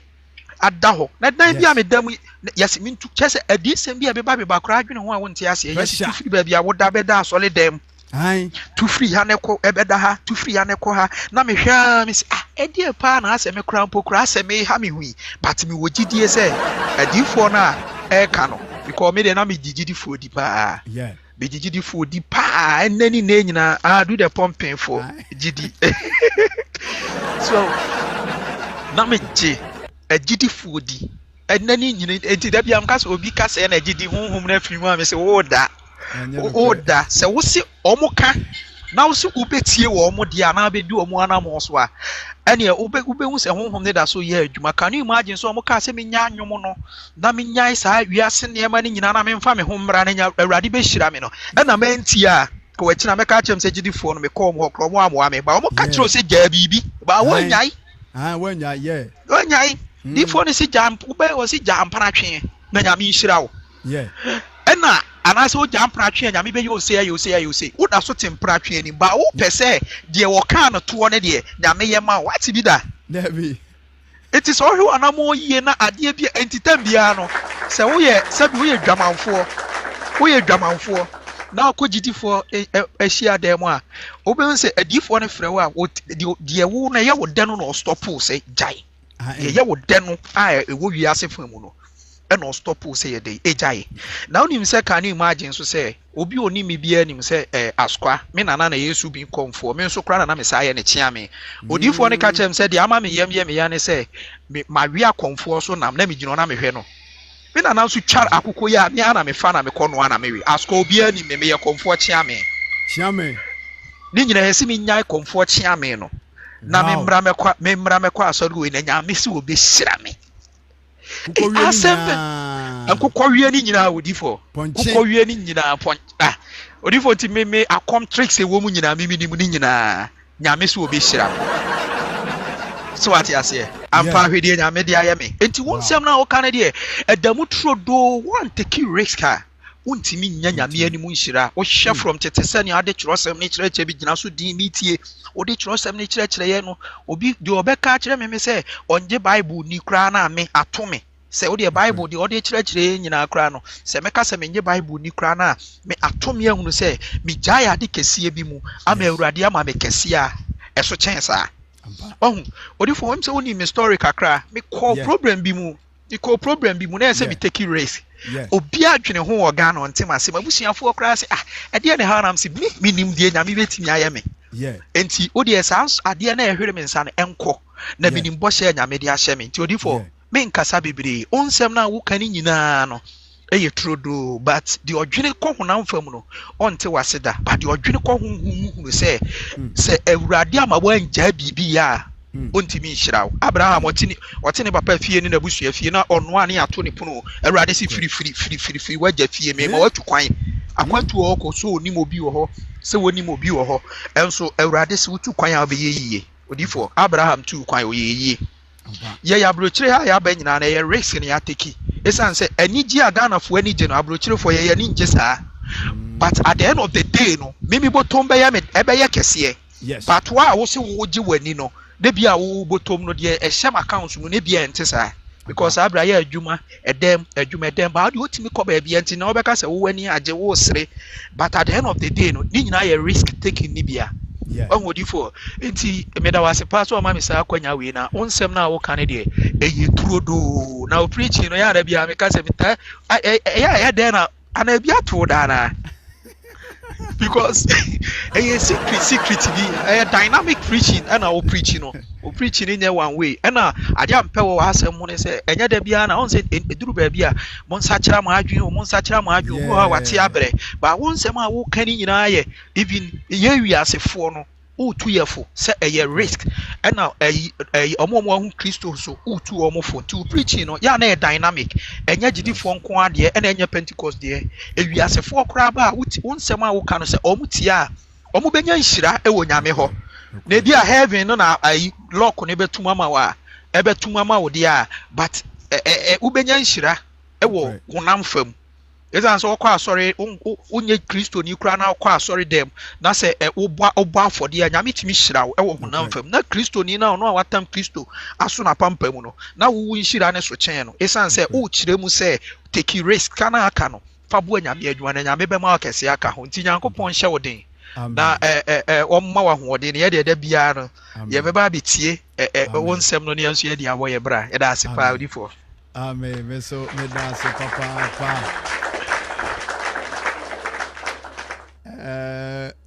odifoɔ Paul from Germany me ne no ana kyɛ sɛ oba kristo kyɛ sɛ nya sɛ nketewa koraa nsɛnka yɛku pirikyi ne ade wabɛtuafo watu agyidim wahyɛ yɛ nkuran prophet Awurade nhyira papa me so me da ase sɛ da ne da nyinaa no dwumadie no mo so mugu so a mo adwan ne anaasɛ mo hwɛ bi ɛwɔ FYP hɔ wabɛka nhyɛnsɛm de akyerɛ ɛda ase Awurade nhyira baabi a wo biara na ɔma dwumadie biara wodi nso ɛnyɛ nkɔsoɔ Awurade nhyira no yɛntoa asɛmpa no so obi ka na so sɛ kyiame onim asɛm ka wɔ sɛ ɔdɛfoɔ wasomu a enti ɛnkyɛ na mede ɛnɛ dwumadie no ɛba na wie na adɔfo no nso ebi aba so fear and panic sɛ wantumi ammɔ ho so na wanto ayamhyehyeɛ ɛne enema bi anto angu na wanya kokoduro ango forward a enema bebree ebetumi asɛe enti the book of Numbers chapter 13 verse number 30 was na Caleb ɛka kyerɛ Mose sɛ moma yɛnkɔ na yɛnkɔforo na yɛnkɔfa asase no na tumi deɛ yɛbɛtumi wɔn na mmarima a wɔne no ɛkɔɛ no ka sɛ yɛntumi mfuru ntia ɔman no ɛfiri sɛ wɔyɛ den sɛn yɛn na wɔma asase a wɔkɔsra no atenka bɔne ɛtrɛ Israelfoɔ asase no so ɔnti ɔha no ɛkɔyɛ nkyiwahyew sɛde abrabɔ matie no ɔhɔ a wobɛnya nipa bi wobɛbua bam ebi nso bɛhyɛ nkurai medɔfo ɛba ne saa tie nipa a ɔhyɛ nkurai yɛfa mpabɔ ta akyiri fa Kristo asɛm bata ho na sɛdeɛ tie biada yɛna Awurade Yesu Kristo nti yɛ wadi ka yɛ ɛde ama binum na wate bie no ɔde nsɛnkyerɛnne bɛdi w'anim ama nkunimdie aba wokenka to aso a wokan chapter 14 verse number 6 a wɔse na Nun ba Joshua ɛne Yefune ba Caleb ya wɔfra asase no so nsrafoɔ no mu esunsuan wɔnom ntaadeɛm na wɔka kyerɛ Israelfoɔ asafo no nyinaa sɛ asase a yɛtwa mu kɔsrae no ɛyɛ asase pa sɛ Awurade pɛ yɛn a ɔde yɛn bɛduru asase no so na ɔde ama yɛn asase a sini nufusuo ɛne wɔ Awurade ani so atua nko a ɛna monteɛ na mamu nsuro asase no sofoɔ na wɔyɛ yɛ aduane na wɔkata man no afiri wɔn so na yɛn deɛ Awurade edi yɛn nkyi eti mamu nsuro wɔn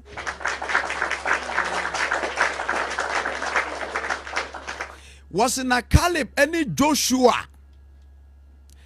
na wokan chapter 14 no a Israelfoɔ no hyɛ aseɛ sɛ ɔmo nwinwi ɔmo hyɛ aseɛ sɛ ɔmo bɔbena ɔmo hyɛ aseɛ sɛ they are withdrawing as they are giving up kyɛ sɛ ɔmo accept defeat no awie enti ɔmo hyɛ aseɛ sɛ ɔmo bɔbena Bible say Caleb ne Joshua egyina ka kyerɛ ɔman no sɛ mama nkasa na asase no Awurade ɔpa ɔde bɛma yɛn na nkurɔfoɔ no a muhu wɔn no wɔma kataban so afiri wɔn nkyɛn kɔ wɔma kataman so afiri wɔn nkyɛn kɔ tumi a wɔn de te asase no so no ɛni wɔn nkyɛn bio aminata me peko ana kate adai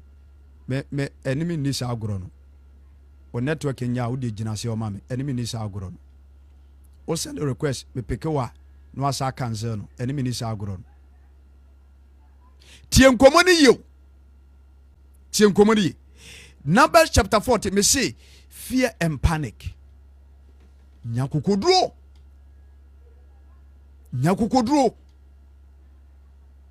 se hu ane ayamhyehyeɛ betena wo so a enkuguo ene ne wo betena Caleb ene Joshua na wo mu ka kwansrafoɔ no nti wo mu gyinae ɛna wo de ne kɛseɛ teɛ mu wo mu de akokoduro teɛ mu wo mu de anigye teɛ mu wo mu de ahoɔden teɛ mu ka sɛ wo mu ɔmote ɛtete asase no so no wo mu tumi a wo mu de tete soɔ no ɛni wɔn gye yo mu wo mu so wo mu yɛ akɛsefoɔ mu wo mu so wo mu yɛ abrane nanso ahoɔden bi ani wo mu nanso ahoɔden bi ani wo mu ahoɔden bi ani wo mu sisa wo hu ne sɛ adwuma no a wopɛ sɛ woyɛ no anamɔ no a wopɛ sɛ wotuo no ehunahuna ehu bi abata ho mesira wo sɛ wode awurade asɛ bɛnante na ɔma Kristo abɛdi w'anim a adeɛ no a wosuro sɛ ɔbɛyɛ no ɛyɛ ketewa bi wɔ awurade anim deɛ wosuro wɔ ho no tumi no ni hɔ bie mu o deɛ wosuro wɔ ho no emu ahoɔden asan wo deɛ wosuro wɔ ho no abɛdi wo nsa wie eti yi hu firi mu wate na nso betima bɔbra hadai yi hu firi mu na betima bɔbra tukwai yi hu ne ayamhyehyeɛ firi mu na wɔn nso enipa betima ba wo nkyɛn yi hu ne ayamhyehyeɛ firi mu na wɔn nso obetima abɛyɛ nipa titiriw Israel fa kwansrafoɔ du ɔmo nyinaa se yɛntimi ne ɔman ne nko ɔmo bɛsɛ ɔman n'akoma ɔmo bɛsɛ ɔman n'adwen ɔmo bɛsɛ ɔman ne gyidie nanso mmarima mmienu a ɔmo yɛ Joshua ɛne Caleb ɛkyekyere ɔman ne werɛ ka kyerɛ wɔn sɛ asase no a ɛda hɔ no yɛ asase papa a ɛnipa bi wɔ w'anim fa kokoduro kɔhwɛ wate ɛnipa bi wɔ w'anim nya kokoduro ɛsia ma me patro mi ti ho ma me brother ɛsia ma me so mi ti ho ma me what's that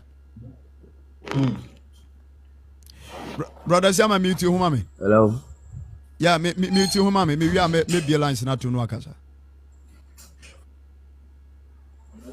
hello tie nkomo ni ye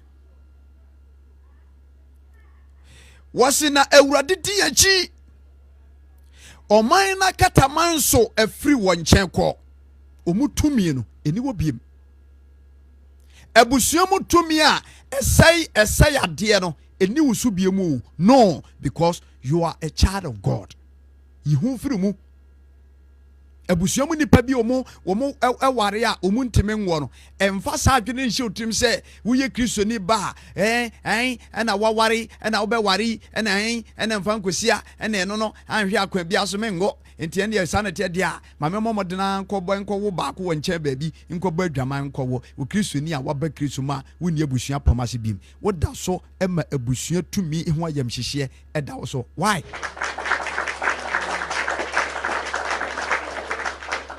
wɔse wɔn mo akataman soɔ no afiri hɔ kɔ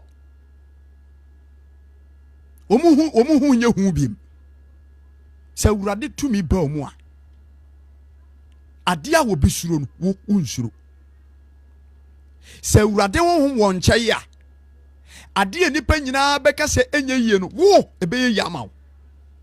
when the Spirit of God Jesus Christ eti mu a you overcome every obstacle. Hallelujah. Caleb and Joshua, now God's Spirit eti womu. Into their mindset, their soul, their vision was different from those people. Into makristo mu, I want to so here and anadwi na jinidi fa ho to no so. Okura tumi ade den osesa no ma ne beye mere. Die ni ho wo hye e ma ne ba. Ayamhyehyeɛ firi mu school ni a wokɔ school na bɛtwerɛ nsɔhwɛ ya kokodo so obetwa wate wopɛ sɛ ɔbɛyɛ nurse ni sɛ de tie bia Yesu dirim babam wopɛ sɛ ɔbɛyɛ teacher ni Yesu dirim babam wopɛ sɛ ɔbɛyɛ yɛ kan sɛ managing director Yesu dirim babam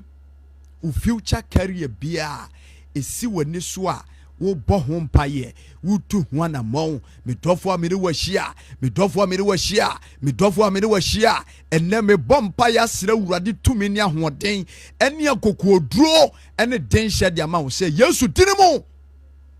ɔman kodi nkunim yehu ne firi mu yɛn hyɛ ne firi mu lab no a wakɔ no nya gyidie sɛ ɛbɛba no na results no ɛyɛ good.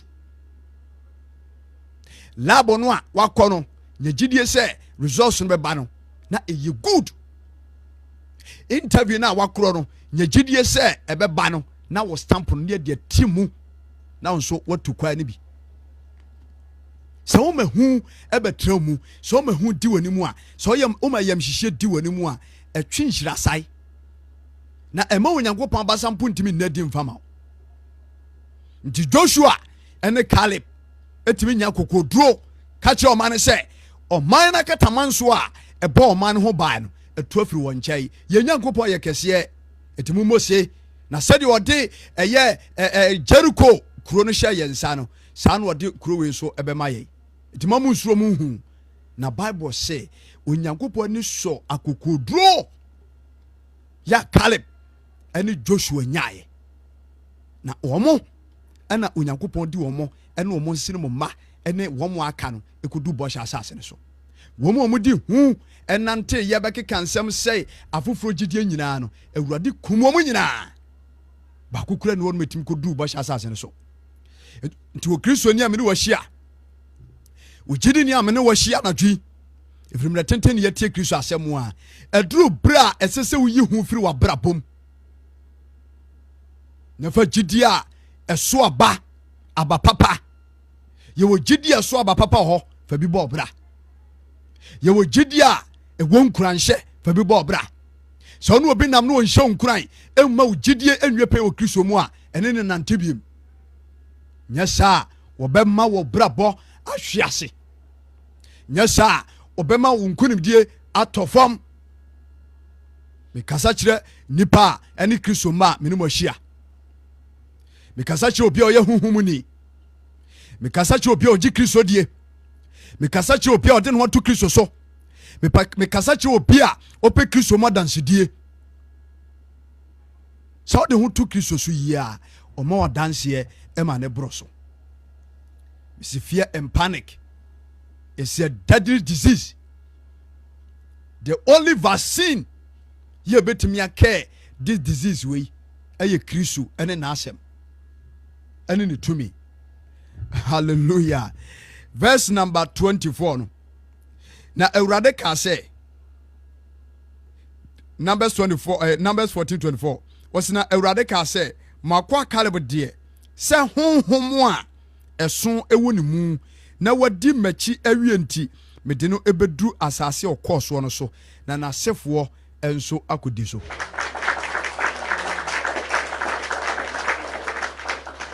Beba John say yanso Nyankopɔn no Christ no ankasa waka no ha. Wɔsi esan sɛ makoa Joshua ay Caleb honhom a ɛwɔ ne mu ɛso. Caleb was developed, and as a God gave a great spirit. God's spirit was in the son of Caleb.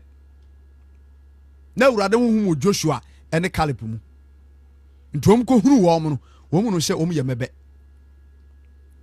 Adekitwa bi ba na ye yipe na wabamu abu. Na opa Awurade no nyam ene ne nkunimdie enso usuro sohwe. Yamba hihini sesia. Na ni baba no so no asaranda. Caleb na no wa kokoduro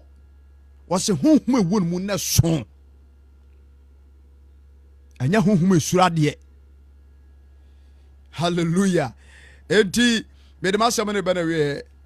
True Faith Church International Kumasi Sokoba Wood Village and Evangelist David me wo ukere bia ye mpabo ne ekobɔ mpaye ifiada bia ya watch night me da ne ya sɔre obetima bad apede bi no aba besra na bibia tima ka Isaiah chapter 41:10 me kind wa ebreko Isaiah 41:10 me kind etiene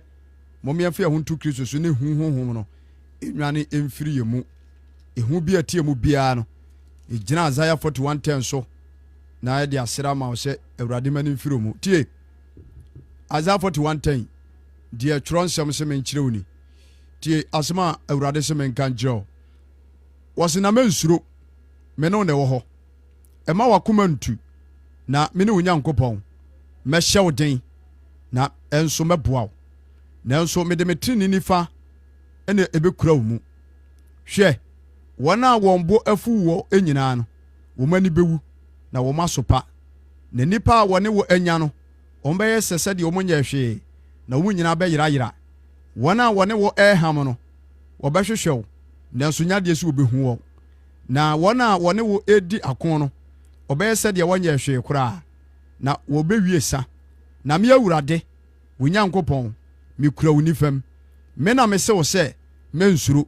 me a mɛboa wo mensuro akwawa Jacob ne mo Israel ma me a mɛboa wo Awurade ɛna ɔkaayɛ na wo gyefoɔ ne Israel kronkronni no hwɛ me de wo ma yɛ aporɔyɛ fidie na anam foforo anam na wapre mepɔ ayam no duku hallelujah hallelujah hallelujah hwɛ asɛm a Onyankopɔn ɛnam Isaiah so ɛka kyerɛ me no mmienu wɔsɛ menka nkyerɛ wɔsɛ ɛfiri nnɛ dwumadie bi a wodi asi w'ani so biara no wɔsɛ mensuro wɔsɛ menka nkyerɛ wɔsɛ mensuro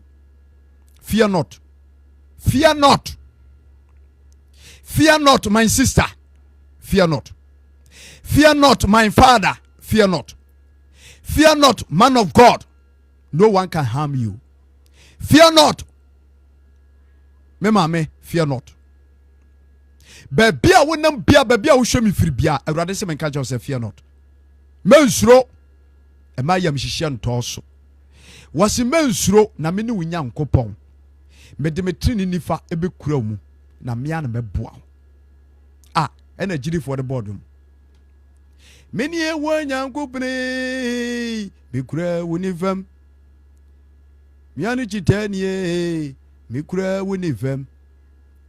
mianu ye wo Nyankopɔn mikura wunifem osoni asasi wure mikura wunifem mia mabua wo ye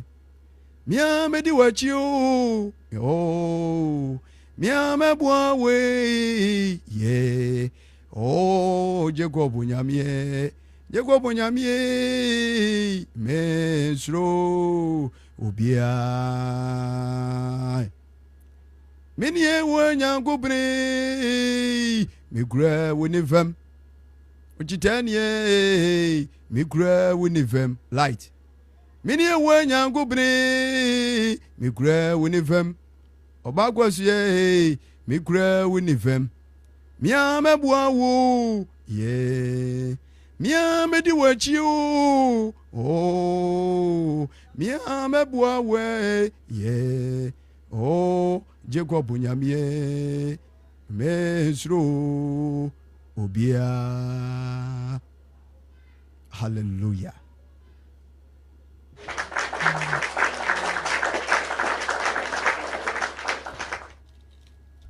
adwumne se mia meboa mia mehyɛ odi mia mekura wo mu eti mensuro bia mensuro ye akubia wo hye ye mensuro ne mia medi wani medi wachio medi wani mo Jesus ye okokrantɛ no fanie sane bɛboa yino na mie wo Nyankopɔn mikura wo nifam ochitanie mikura wo nifam mine wo Nyankopɔn mikura wo nifam wo okronkronie mikura wo nifam mia mɛboa wo mia medi wachi o mia mebua we Jacob nyamie mesro obia miamebua wo ye mesro obia miamedi wachi o ye abawana wo mi mesro obia miamebua wo o mede me nkrante no fanu bedi ama wo obia miamedi wachi o ye mesro o obia.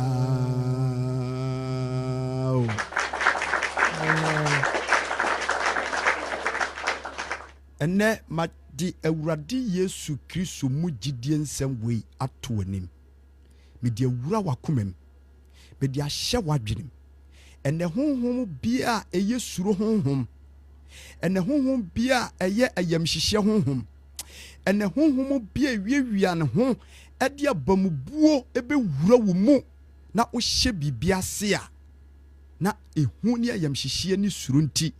na wabamu abunu agyae. Ene Yesu asɛm a ene yɛde abɛn no mesrɛ ne sɛ ɔma honhom foforo bi metena wo mu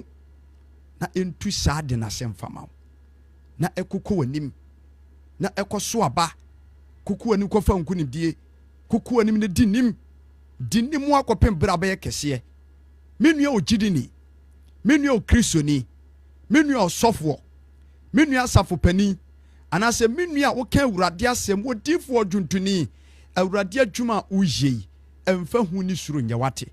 fa hye otim sɛ de woyɛ bia ne so Awurade ani ewo Kristom na woyɛ de hye Kristo animonyam enye nipa ɛtɔ nipa bi behunahuna ɛtɔ da nipa bɛpɛ sɛ wɔbɛka wahyɛ ɛtɔ da bo kura de a woyɛ no kura ɛyɛ o nanso nipa no ɛnyɛ wɔno na ɛyɛ na wohunu sɛ ogye animonyam ti ɔbɛboa pa aka asɛm bi ɔbɛtea wo nipam ɛmɛ no ɛntɔɔso ɛmɛ no mohu ɛmɛ no ma woyam hyehyew na Awurade wo nifam sɛ ɔkom dɔmbarema Awurade wo nifam sɛ ɔsaagyefo Awurade wo nifam wɔse mɛboa wo meso mu mede metene ne nsa nifa no bɛgye wo na obɛko adi nkunim medɔfo ɛnɛ anadwi ɛha ɛna salvation hour edwumadi a ɛyɛ mo somfo David ahobrasiem ɛne die mu mede ɛbɛsomo mede bɛsi medi ankasa de David owusu True Faith Church International Kumase Sokobai Wood Village ɛna mewɔ mesɔfo pani ɛne ɔsɔfo odifoɔ sapakani Jacob Beche papa yi wana wɔyɛ mesɔfo a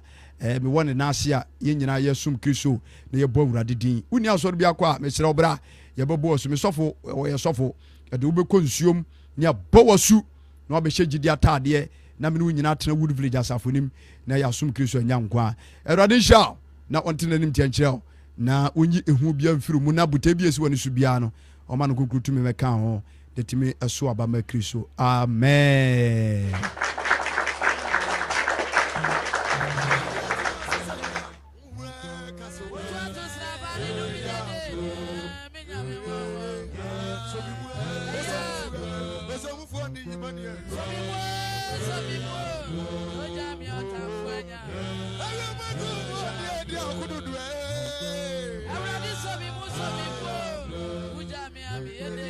Ebacho betime aba dwumadie no so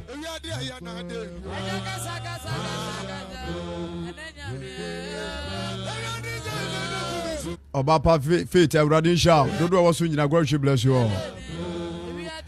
Awurade nhya mo mesrɛ mo a montwɛ me na menyɛ ade ma wo bi sesi a me bompa ya mo bi aba sesi a mesrɛ mo ɛne deɛ ne ahobrɛaseɛ montwɛ me menkyɛ koraa ɛnoam sɛ mekɔdii sɛ adwuma no nti ɛndɛ nso ɛsɛ sɛ me saa yɛ ɛti moma me seconds na wodeɛ fati adwum meba sesi a Awurade adwuma no ɛsɛ menya berɛ ma obiaa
so mahiro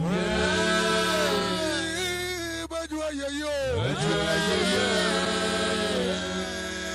obadia bia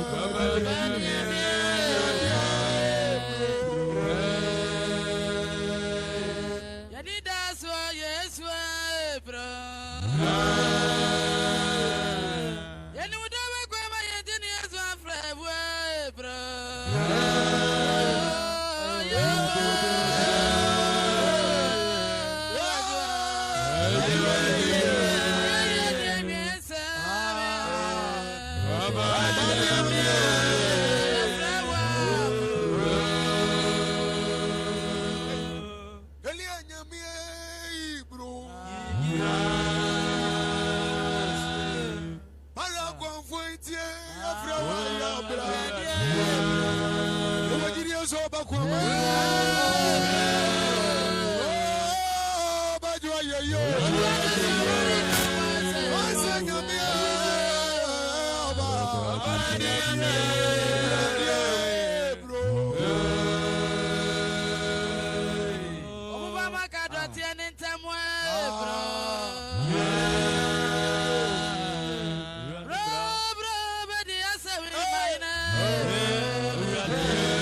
Medase Eurade Insha Papa Pase Waje Brain Wache me na metimi akodi dwuma no aba wumfu dɔɔso a saa ne tie obomode so obe ne nyira enti Sister Faith me pacho Eurade asundwe nka enka so papa me do fonete say pacho me ho ye pa nso me pacho Kristo adomboko ene dim akonya da ho ma yentie we ni shopa wone da bia sama wo de bre amen and so asemu no emu yedu na emu eyede na de me kan say fi esuro de eyade a edi me de na bitim so papa ne bitim so na eyade a ewo wo so a ema wo ne wo ema wo confidence nyina jira yes ema say you need self-esteem bi ase wo bu ho abonfia yeah abonfia because adibu e de show nsa wow spirit to me say you can do it ubetimi aje and so ehun e show munti na adene de show nsa ehun nti na bia won say ehun for so wo ye pe enyiya no ye ne ehun ti ya so no ehun for no say won timi nti ne na me yete na we de you would do ena me kwa ha me wo de ade ma me ehun nti de ade me kan na wo no be me ade no kra e maso so eti ehun de asem me ba asem na wo kan e me ehun for pay excuse ni ayi ya no de bo pe bibi de ayi no ano me na me ye dia try be try me ade no kra be free wo be kra free me nsa bakoro eti ehuma ye ne ma pakora free yensa ade kra wo se ehu de anya o ehu se ade papa ehuma wote asafomoti bibim kra ye hu wo so mfa so bia because de sha won sakra hu ehu ni nti wo se we de e ka mo de ma we ya next time na ma ye da bia next time sa yeah so ehun for yesu ba no da bia next time na we dey ma try aye wo hu nti ehun ya de a sene ma ehun ma won ne wo ho ehun nye because ade be ehun ade bi wo na wo sa ade ne kuta wo kura pass ehun nti na afri won sa oba ni ta say awofo no bi so kura timi di hu kura shi nipam man awofo no pa because atana me courses na me ko school no me ma me say wo ko fa be ma ebe ya wo ya santi na say ade ne hye tirim santi na me say ene we dey say be me de na me nko ho enti me say man shada ansoro ntem na that kind of enti de hu bi ehyew mu a edi wunya na house so enti ehu de enye akokoduro ma mutimi ko anim akokoduro ma ehu wo mu a wo ne ade a wo pese wo ye na brabom no ntimi nko anim ehu ni abembuo ne nam because ehu te wo mu na wo koya wa ade a wo kwakire nipa because do we akokoduro no won fa wo say obe faili o se die be no obe ye na obe ye wie no hu se wa hwe ase na hu se ni wa faili so ne hu fo no so de ehu ni nti da bia na ye bo na emi koye be ye o na hu ni sei so da bia ni sam to ngwamfo anim because you to go straight forward eti ehu ni nti aje so bi na ma wadwene ehu no ene ade wo koye die enye yo so ni abambuo na nam enso ka wo ya kokoduro na wa tam wade na wo se ade we meje metimi aje nyame nti me yam na ye fe me se me bo mu de ya de yi bi hye me nsa wa aso ni e maku ayi bi matina fie aye rehearsals ni ayi nyina me kan me ayi mi kuru ma me quotation na me na me asa me de na ye audience na me kasa no se ayi wa ya de afa duru anwan ehunti me se ayi me mo fa na next time no maye ade ne so mo ye wie no ade ne hyam so ade we pa antika wo na ntimi nye ai enso ehunti enti ehu ya honhombone o me woni se ehu ya honhombone papa honhombone edi ni pe enya edi ni pe enya ma emma ai ewo wo so ntimi ma wonko wanim ntimi ma won hyerai ntimi ma just ade ya wafofo ye no nko na se ehu hyew mu ni ntino wonti ase beyeye enye ye siwa obi okra no a mentwa obi okra wo ye preacher pa chese wo ye preacher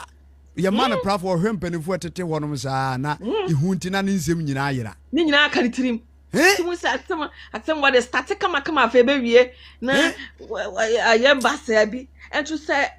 sisa ade no wutimi enya bodu kind of first time na de aka nyina na ho ato na wo flow saa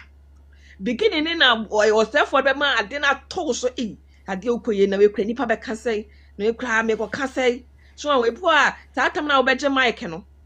na wasam nyina ayira ai ehu na de sa na nyina aba ba me say na wasam nyina after first quotation ya we gina wasa utim sa de no look on kai sam gro me ba si no buko school na o mo class me ti no mo so ko camp na who ever fole ho ne da o je mic no o se ante me le na me ka say anyway we just serious obi a wasua poem na wie no ko gina so se me problem no afo ko gina ho no wa je mic na o se o ma da o friend ante me le me ka say afo we di to di we just go eti ehundie papa ehunya de papa ehundie ma wafofo mu kura witimi enhyeren ehunya ehu sene ma papa adwuma bu a okoye ade bu a ade no honhom kura hyew sade we ye enso hu nti mi koye we ye beto we be ni sei ye be sere me ade we mi koye ni sei anye ya ade na nipa be ka hwe koye jena ebe ko uchidi na wo de be ye no na be me na gina wo yes enso mi woni say ye honhom bone a ebetena wo so a chese ma wontimi enya hwe de bia because no bia wo betena krom ha wo ka say wo ko ne krom ai abe na be fo be bia omo ko be bia ko etu wo abroche na wo tena ya wo ntimi ma na wo meba si wa hu ente shuro bu a wotimi nkomi krom eno wane nam ha na ade chen say na me ma ye bekum enya hwe me se nya kokodo ne bompa me obi ka da ye onya se fa me sime me komitim se me yesu nti yes obu a ehu because ma me bo se no TikTok no ka wo share na experience na bia ka se ye ntie positive niema wo tie negative niema ebu a be ma wugye dum ma wugye dum ma me no se wo son da ye na se ye de na boka ato and ya twe ne fom san wo da ye nim enti wo so sorry ehu ni bi no wo so sorry na ehu abono enti ase ema no wa hudie wa afa edi 3 days ni wabubu agu ho okuta ayi a no o de TikTok a wo share na experience enam ehu na hye ni wantimi I'm sorry kete say me nyintom na me nyintom asade we ntom no say what was say wo ka say nyina no what hu iche ayi ma ye ni na wo say ni na nyina wa hudie ye ni na bubu da ye na wo so ni na wo hu say na ye de na boka ato na ye twi form wo da ye no ehu nti wansa abem enti ne po a ehu kra ma woda ye bia enya yi na abem so na wo gyina koduro se me nyintum na enya dwuma so wo me so me si akokoduro de ye papa akokoduro because wa de bi wa kodi baabi ehu nti ne wagyae na enya hwe ye bibi nya akokoduro na ti wade so enti akokoduro de papa Any sure dear a honeypa. Miss any sure Tim Chopana may say what can me manet to a free me power you should him say be a machine Mr. Major. Amen. May me fed any papa say yo me yes and yo me yammy. Me who time should go. At the end of over Tatiano Wakuma, Monsieur, I know, and only a coma pair Wakuma Bubu. That you walk 10,000 meters. Huh? And soon not to make Casaba Copa, and why you free. Cassino, I free and young pa. A young woman, a candy pan to mamma wound to me, and no one yet a BNT. Yamin Shrapa, one day as some of the abre. Now, a sure and young home papa, I was say, only power woman at now a brabos. Yamin Shrapa. Amen. A shout. Faith abeka bi ade atoso a kire papa was say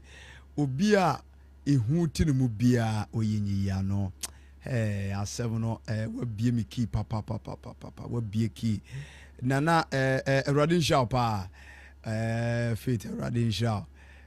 Shaw isi just me hu ne men kan jo Eradin yo kese o ma wo sra nso enchen ya yehuni ye ko Faith nchai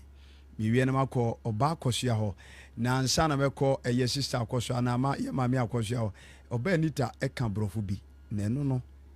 me brofo no eno me ose fear also brings anxiety na za anxiety no eno azekere ne zei abufu ana anxiety ana twi no fear also brings anxiety. Na anabrofo me na menka ne ya na kwame. Me ba jo Faith mu mechire mo nkire me. Anxiety ana say me passe bia. Menka bi.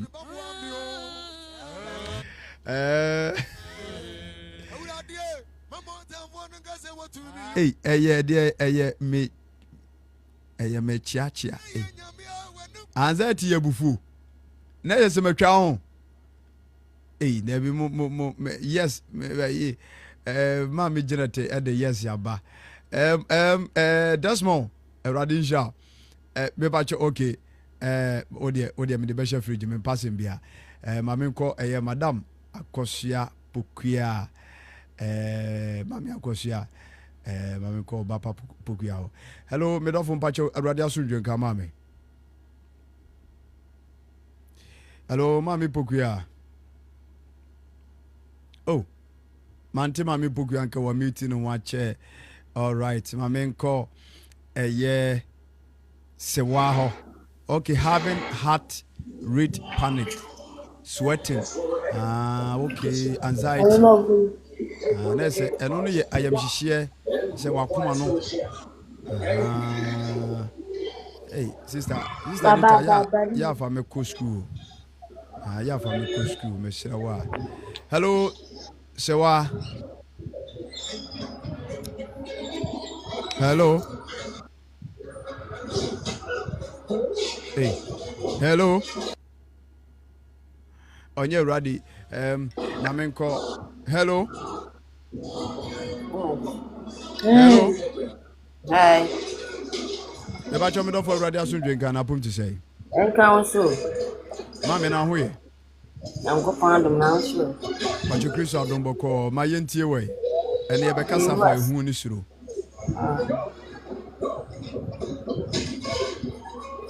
And then you patch it you. What's your heading? Yet you. I am going to pass my walk and young couple in Shelpa. Amen. As a bar. I say, and I say a din so. Young couple in Shelpa, no show. Ah, dear. That's it. Amen. Bye. Bye. Yes, so yeah, that's it, Papa.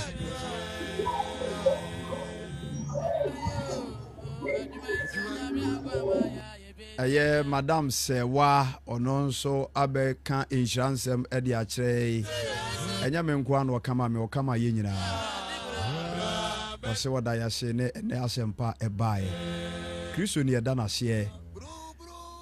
nye ɔno anke yɛnte saa nsɛm yi Odi for said God bless you Vision Radisha that's my God bless you True Faith Church International and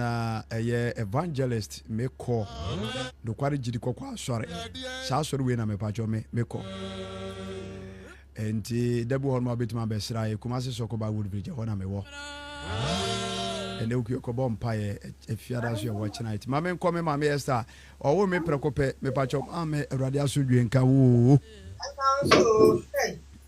ni jare na mente ho me pacho yo now how do you miss it for me? Any am say wada ma network you. Oh, okay. Okay.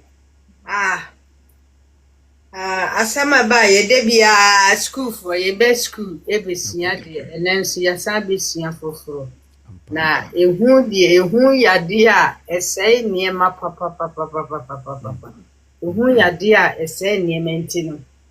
Obi bia wo ho a esese wutimi hye wo ho den se wo beyi ehu afiri wo mu ehu esese wo ma ne kwan na ontina wo mu se etina wo mu a adie bia bibie no wa betimi aye because ade kono ko yakura na usuro sade a mekoye ebi kura na mekoye kura na anye yiye enti ehu ni hye wo mu ma wo pa na kenti no ehu ya de a esai niema na me busia yi kakra ya frane sen omo a yesoma omo kohwe asase no mo ye nipa hi na omo ye dumienu enipa dumienu okay enipa dumienu no me de baby a me stand there bigina ye no enipa dumienu no emu duba akokwa afa edu mienu kwa afa Caleb ne mo ene Joshua Caleb ni Joshua kwafa ena 10 se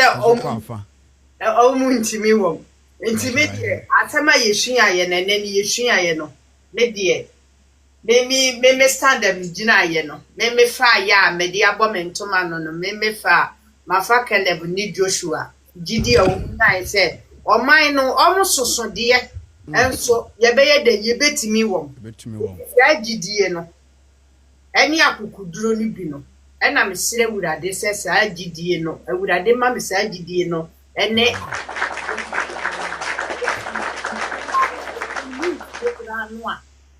me ka kire me ho se Esther ade we wu betimi aye na fa aye enti no enumere kakra me nso asema ba ye me fa ya me de to makoma so efi se bra you ye no Moses wu ye no wan be si arrow wana say Joshua ne baye Caleb tatam ne Caleb ya he oye 40 years bera wasan back say obesre say o mana saase ni bi no because of gidie ani akukudura wo nti no wasi asase no ba bi a eho odene no woye obi a wanya mfie aduo wotwe eso ohu ni nipadua ne se woye mfie adua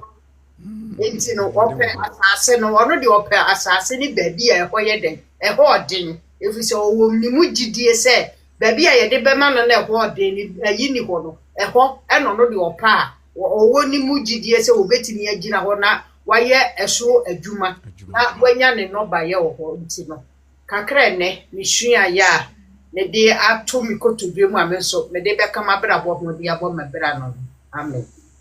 amen amen amen amen amen yada yemame Esther ensoso ase papa waka ose edipa mienu die Caleb ene Joshua afanu die eno ena ono die wafa ense wo de omutimi ginai wa ma wo mienu no ama nkrofo no hu anyi omuhu aha zero bi de bo dwom no wo nya mi hu o Awura benei me de hu nya bi hu kura Oh, Sergeant. Sergeant. Enti yamame afa Caleb ni Joshua de no saa nso ana yesese ye ne woso nyina de enti momoden na yemfa Caleb ene Joshua akokuduro munya ye na ampa nso omutimi ebedi nkunim no yemfa ye no mfa mobra nipa du ne de omukra bo sha asase kro ma nduro so enti ye de mame Esther ase sedane de nyina ono so de gidie ni akoma paso nko ene awurade asem na adwene mo bie na adwene mo do de bia ode bebabu adwumadie no dodo wo so no nyina awurade hyira mo muni ho aye ne ho comments ahodo likes ahodo sharing support no ye very tough Kristo hyira mo bebre mo mai mora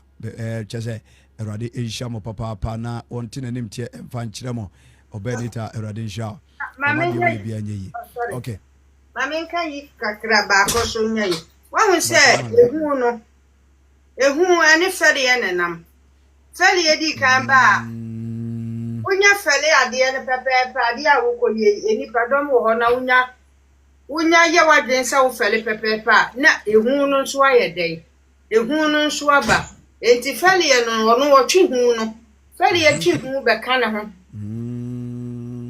Wahu se wo koye ade bi wo nipa mu no. Ai Ogu nipa pepepa na wa ye den ofele the moment na obefele no na ehu no nso abaye den aba ka ho wa wu hu no ofele na ehu no nso asan abaye yi nti ye sape na ma wo panike wa hu ehu na hu na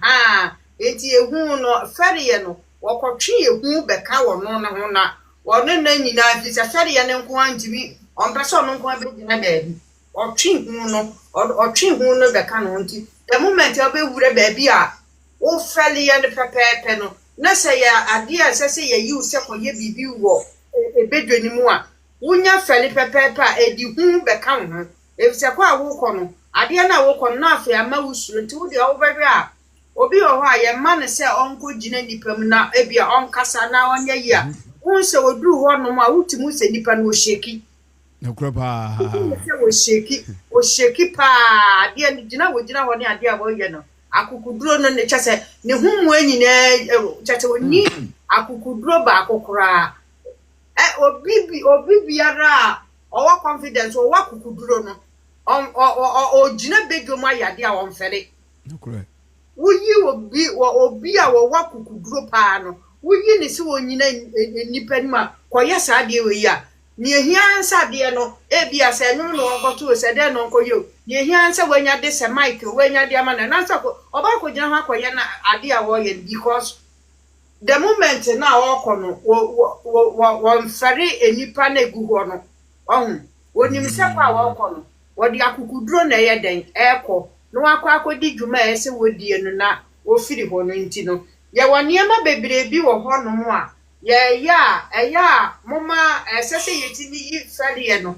efiri ho no so timi yi fade di firi ho a akukuduro no so ebe take over na se hu no wo ma fade ne bade a no akotwe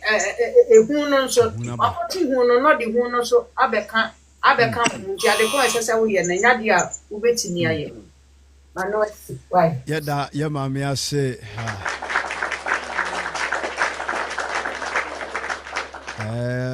obi ne kan na se was ye nyina yasumwo ye nyina yasumwo a na je se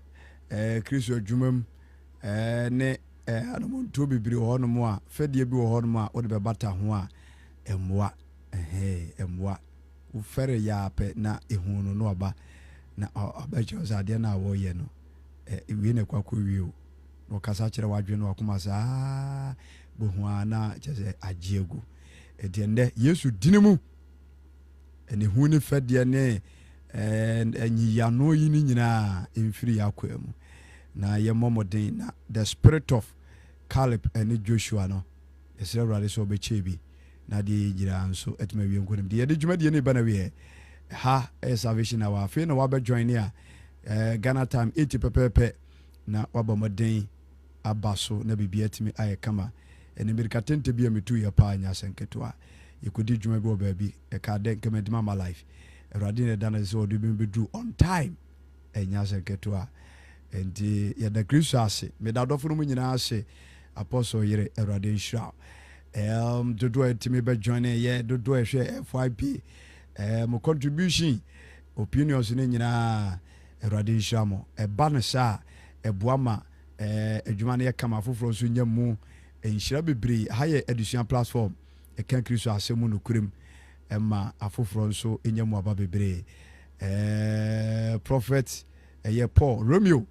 awurade nhyira baabi a wɔ bi a sɛ dwumadie nso daa no FYP hɔ obu ichidom na otayechi ebekọ so asese ya mommo empire nso emfame obenita o say take care and sweet dreams, see you tomorrow God willing. Mate God bless you my Anita number 1 tiger never dies eradisha ochira no pa yebekasa me da say share busuafo nyina ma me wofase no nyina che omo ma me wofase ma fe no ma fe pani no edabi esa ma fe pani ne dia na esa say me yi wo mu akafim esa ma obi ka was man kan yi kura man kra ma fem wo faase no e kwa ba mu ame no mbekasa me da se awurade nhyia nti ye de dwuma de ne nyina ba na wi nti sabre de ebreko ene de me mbom pa baako ye ka bom baako pe na ya bono once na bibia timi ay kama obeso ne metwetwe nkomba awurade ya doma wo kyena e ba chew ubetimi afre me na ba no ko me ba yo ho eda ho Ghana time fra no pa no nkono ko bia no fra obenyame ida WhatsApp call or local call or fra obenyame na bibia atimi aye kama ai na ye dodo Bible ai dodo Bible and oba kosi oba bukia o say God bless you prophet amen erade so inshallah the sabre ni dim o ma ye mompa na yemfa and ye dwumadie no emra na wieye yada wase Abraham, Isaac, and Jacob Nyankopon. Ora Yesu Kristo a waye njefo. Udina njiranka ho. Said da o me ahoden na yene adofrum nyina beche Kristo wasem. Enye no hunam ne moja ena enya. Njida yakoto a yesere wampa. Odo won konkono bebu ichidom. Ama yede wasem ne ba. Ena asem ba ye nso awurade kaye. Na ema asem no makwa o bi se waka ho asem se wasem re ba ebe ye biribi se de Kristo wasoma no no nti mempa abone se asem yi ene esuro ene ayamhyehyeɛ ene ne ekeka ho no emwa emani pentimi ntumpon ewa abrabom nti se de Israelfo enipa dumienu mienu pe enenya kokoduro ema wutimi kuko manim ne du aka nso de mu ko hunu asase ne so no bu o mabam no o ma asafo ni nyina brabo sei na awie no kumo mu nyina de brade se biribi mpo ne ye ane abamabu ho a ema ne nkonko ye kama ye ema ne nkofo ha bi amre ema ye ngu nso wo ho de mu ya siraw oso ahode ade ma eye Caleb ne Joshua no saa akokoduro honhom no for adawro ma fa bi begu ye nyina ye so difo osafo osabakani adwuntuni adwumafo nyina afa begu ya nso obuo no ye adwuma obaabi adwuma semu fa sa kokoduro bi wura ye mu awade mu ma ya kokoduro sohwe mu ma ya kokoduro dwumadie bia ye die bia no ma ya kokoduro na eyi ehu ne Ayamhyehyeɛ ani suru etotwene maye na sa honhom a obonofo do pese ode be die nya no emfiri ya kwam ne na wase afi sede da wako amesero no jaye nsa no adwuma nyina ahya wonsam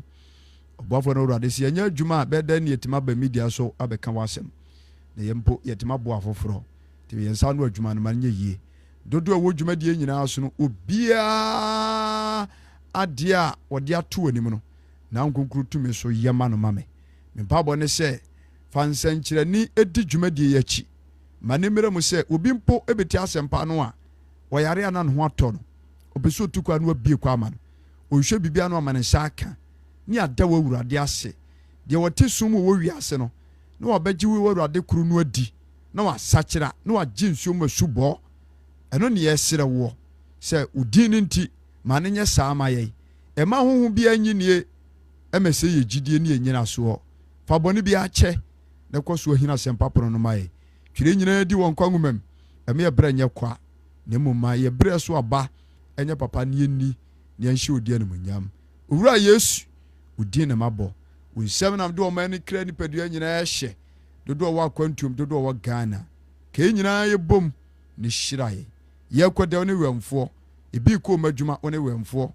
dwumade bi obi adi no one wamfo so odon boa ye na adechie mu no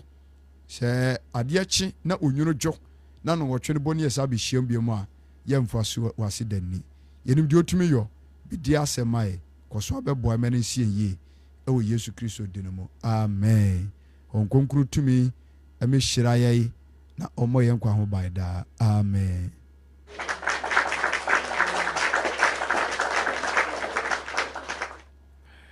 Enti medase bebre erade ensha adafunu mu nyina obenita ose amen. God bless you. Savage erade ensha na wura mu ntem faith ose amen. Apostle Hero say amen kesia pa. God bless you more. Amen. God bless you too. Obapokuya, good night everyone. Good night to you. Medofo Vicentia ose amen. Mami Kate Beauty Palo ono so be room ti sabre man timi ka bia mu a madaroma mo wo fa ase mo ba mo de hye me de esiwa ma pani ka me yetwa na gya o ma pani Awurade enhyira oh me na de o banka me de fa ko ho aha sana Yesu mai no ebe na yo mi dwale afi na maba na me say I veg ka me ka say na virgin mama wo we na me hu virgin mama wo so is it there asemo virgin mama is it there wonye mu so da soli panyini unye wo niema yi wonye mu so waye mu baby a wo hye no just chen Paul ne Salas ya do makoto yimu ho na minim se bre pam obepie magic guy ya feel voice ya feel voice ya feel voice pa minim se Awurade adom o chena de ya bete wonka Awurade sha ba bia obi ama me Awurade sha edisabre man teme ka bia mu a ya de dwumadie no aba na wie ye Kristo ya dom a o chena Ghana time anopa no nkunu ko bia no ba cha obetimi afra me so wo me number oni me number obetimi afra me sempa abofa mu se yenkomodie bi o bibia mu ofra me a meje wo so menka se mini time me watam ofra me na se mampeke no nche se mini time aha ti 24/7 ofra nkwande a obenya me ne wakasa na bibia etimi ayekama ye enyi wo mu a anase me menye wo mu omusa nipa mu no dabi menye wo mu a omusa nipa mu no wanche na de a ompeke woko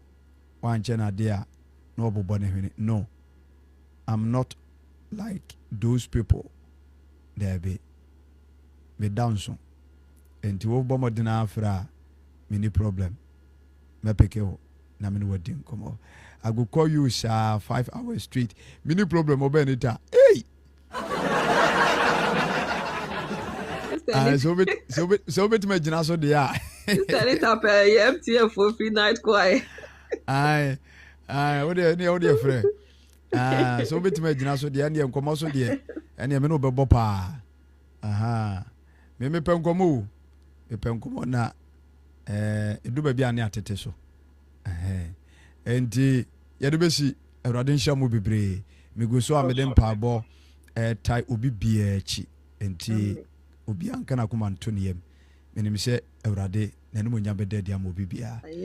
me na se amen. God bless you. Papa bini wa mantem o china Ghana time 8 pepe bi hia me na yentu bye bye.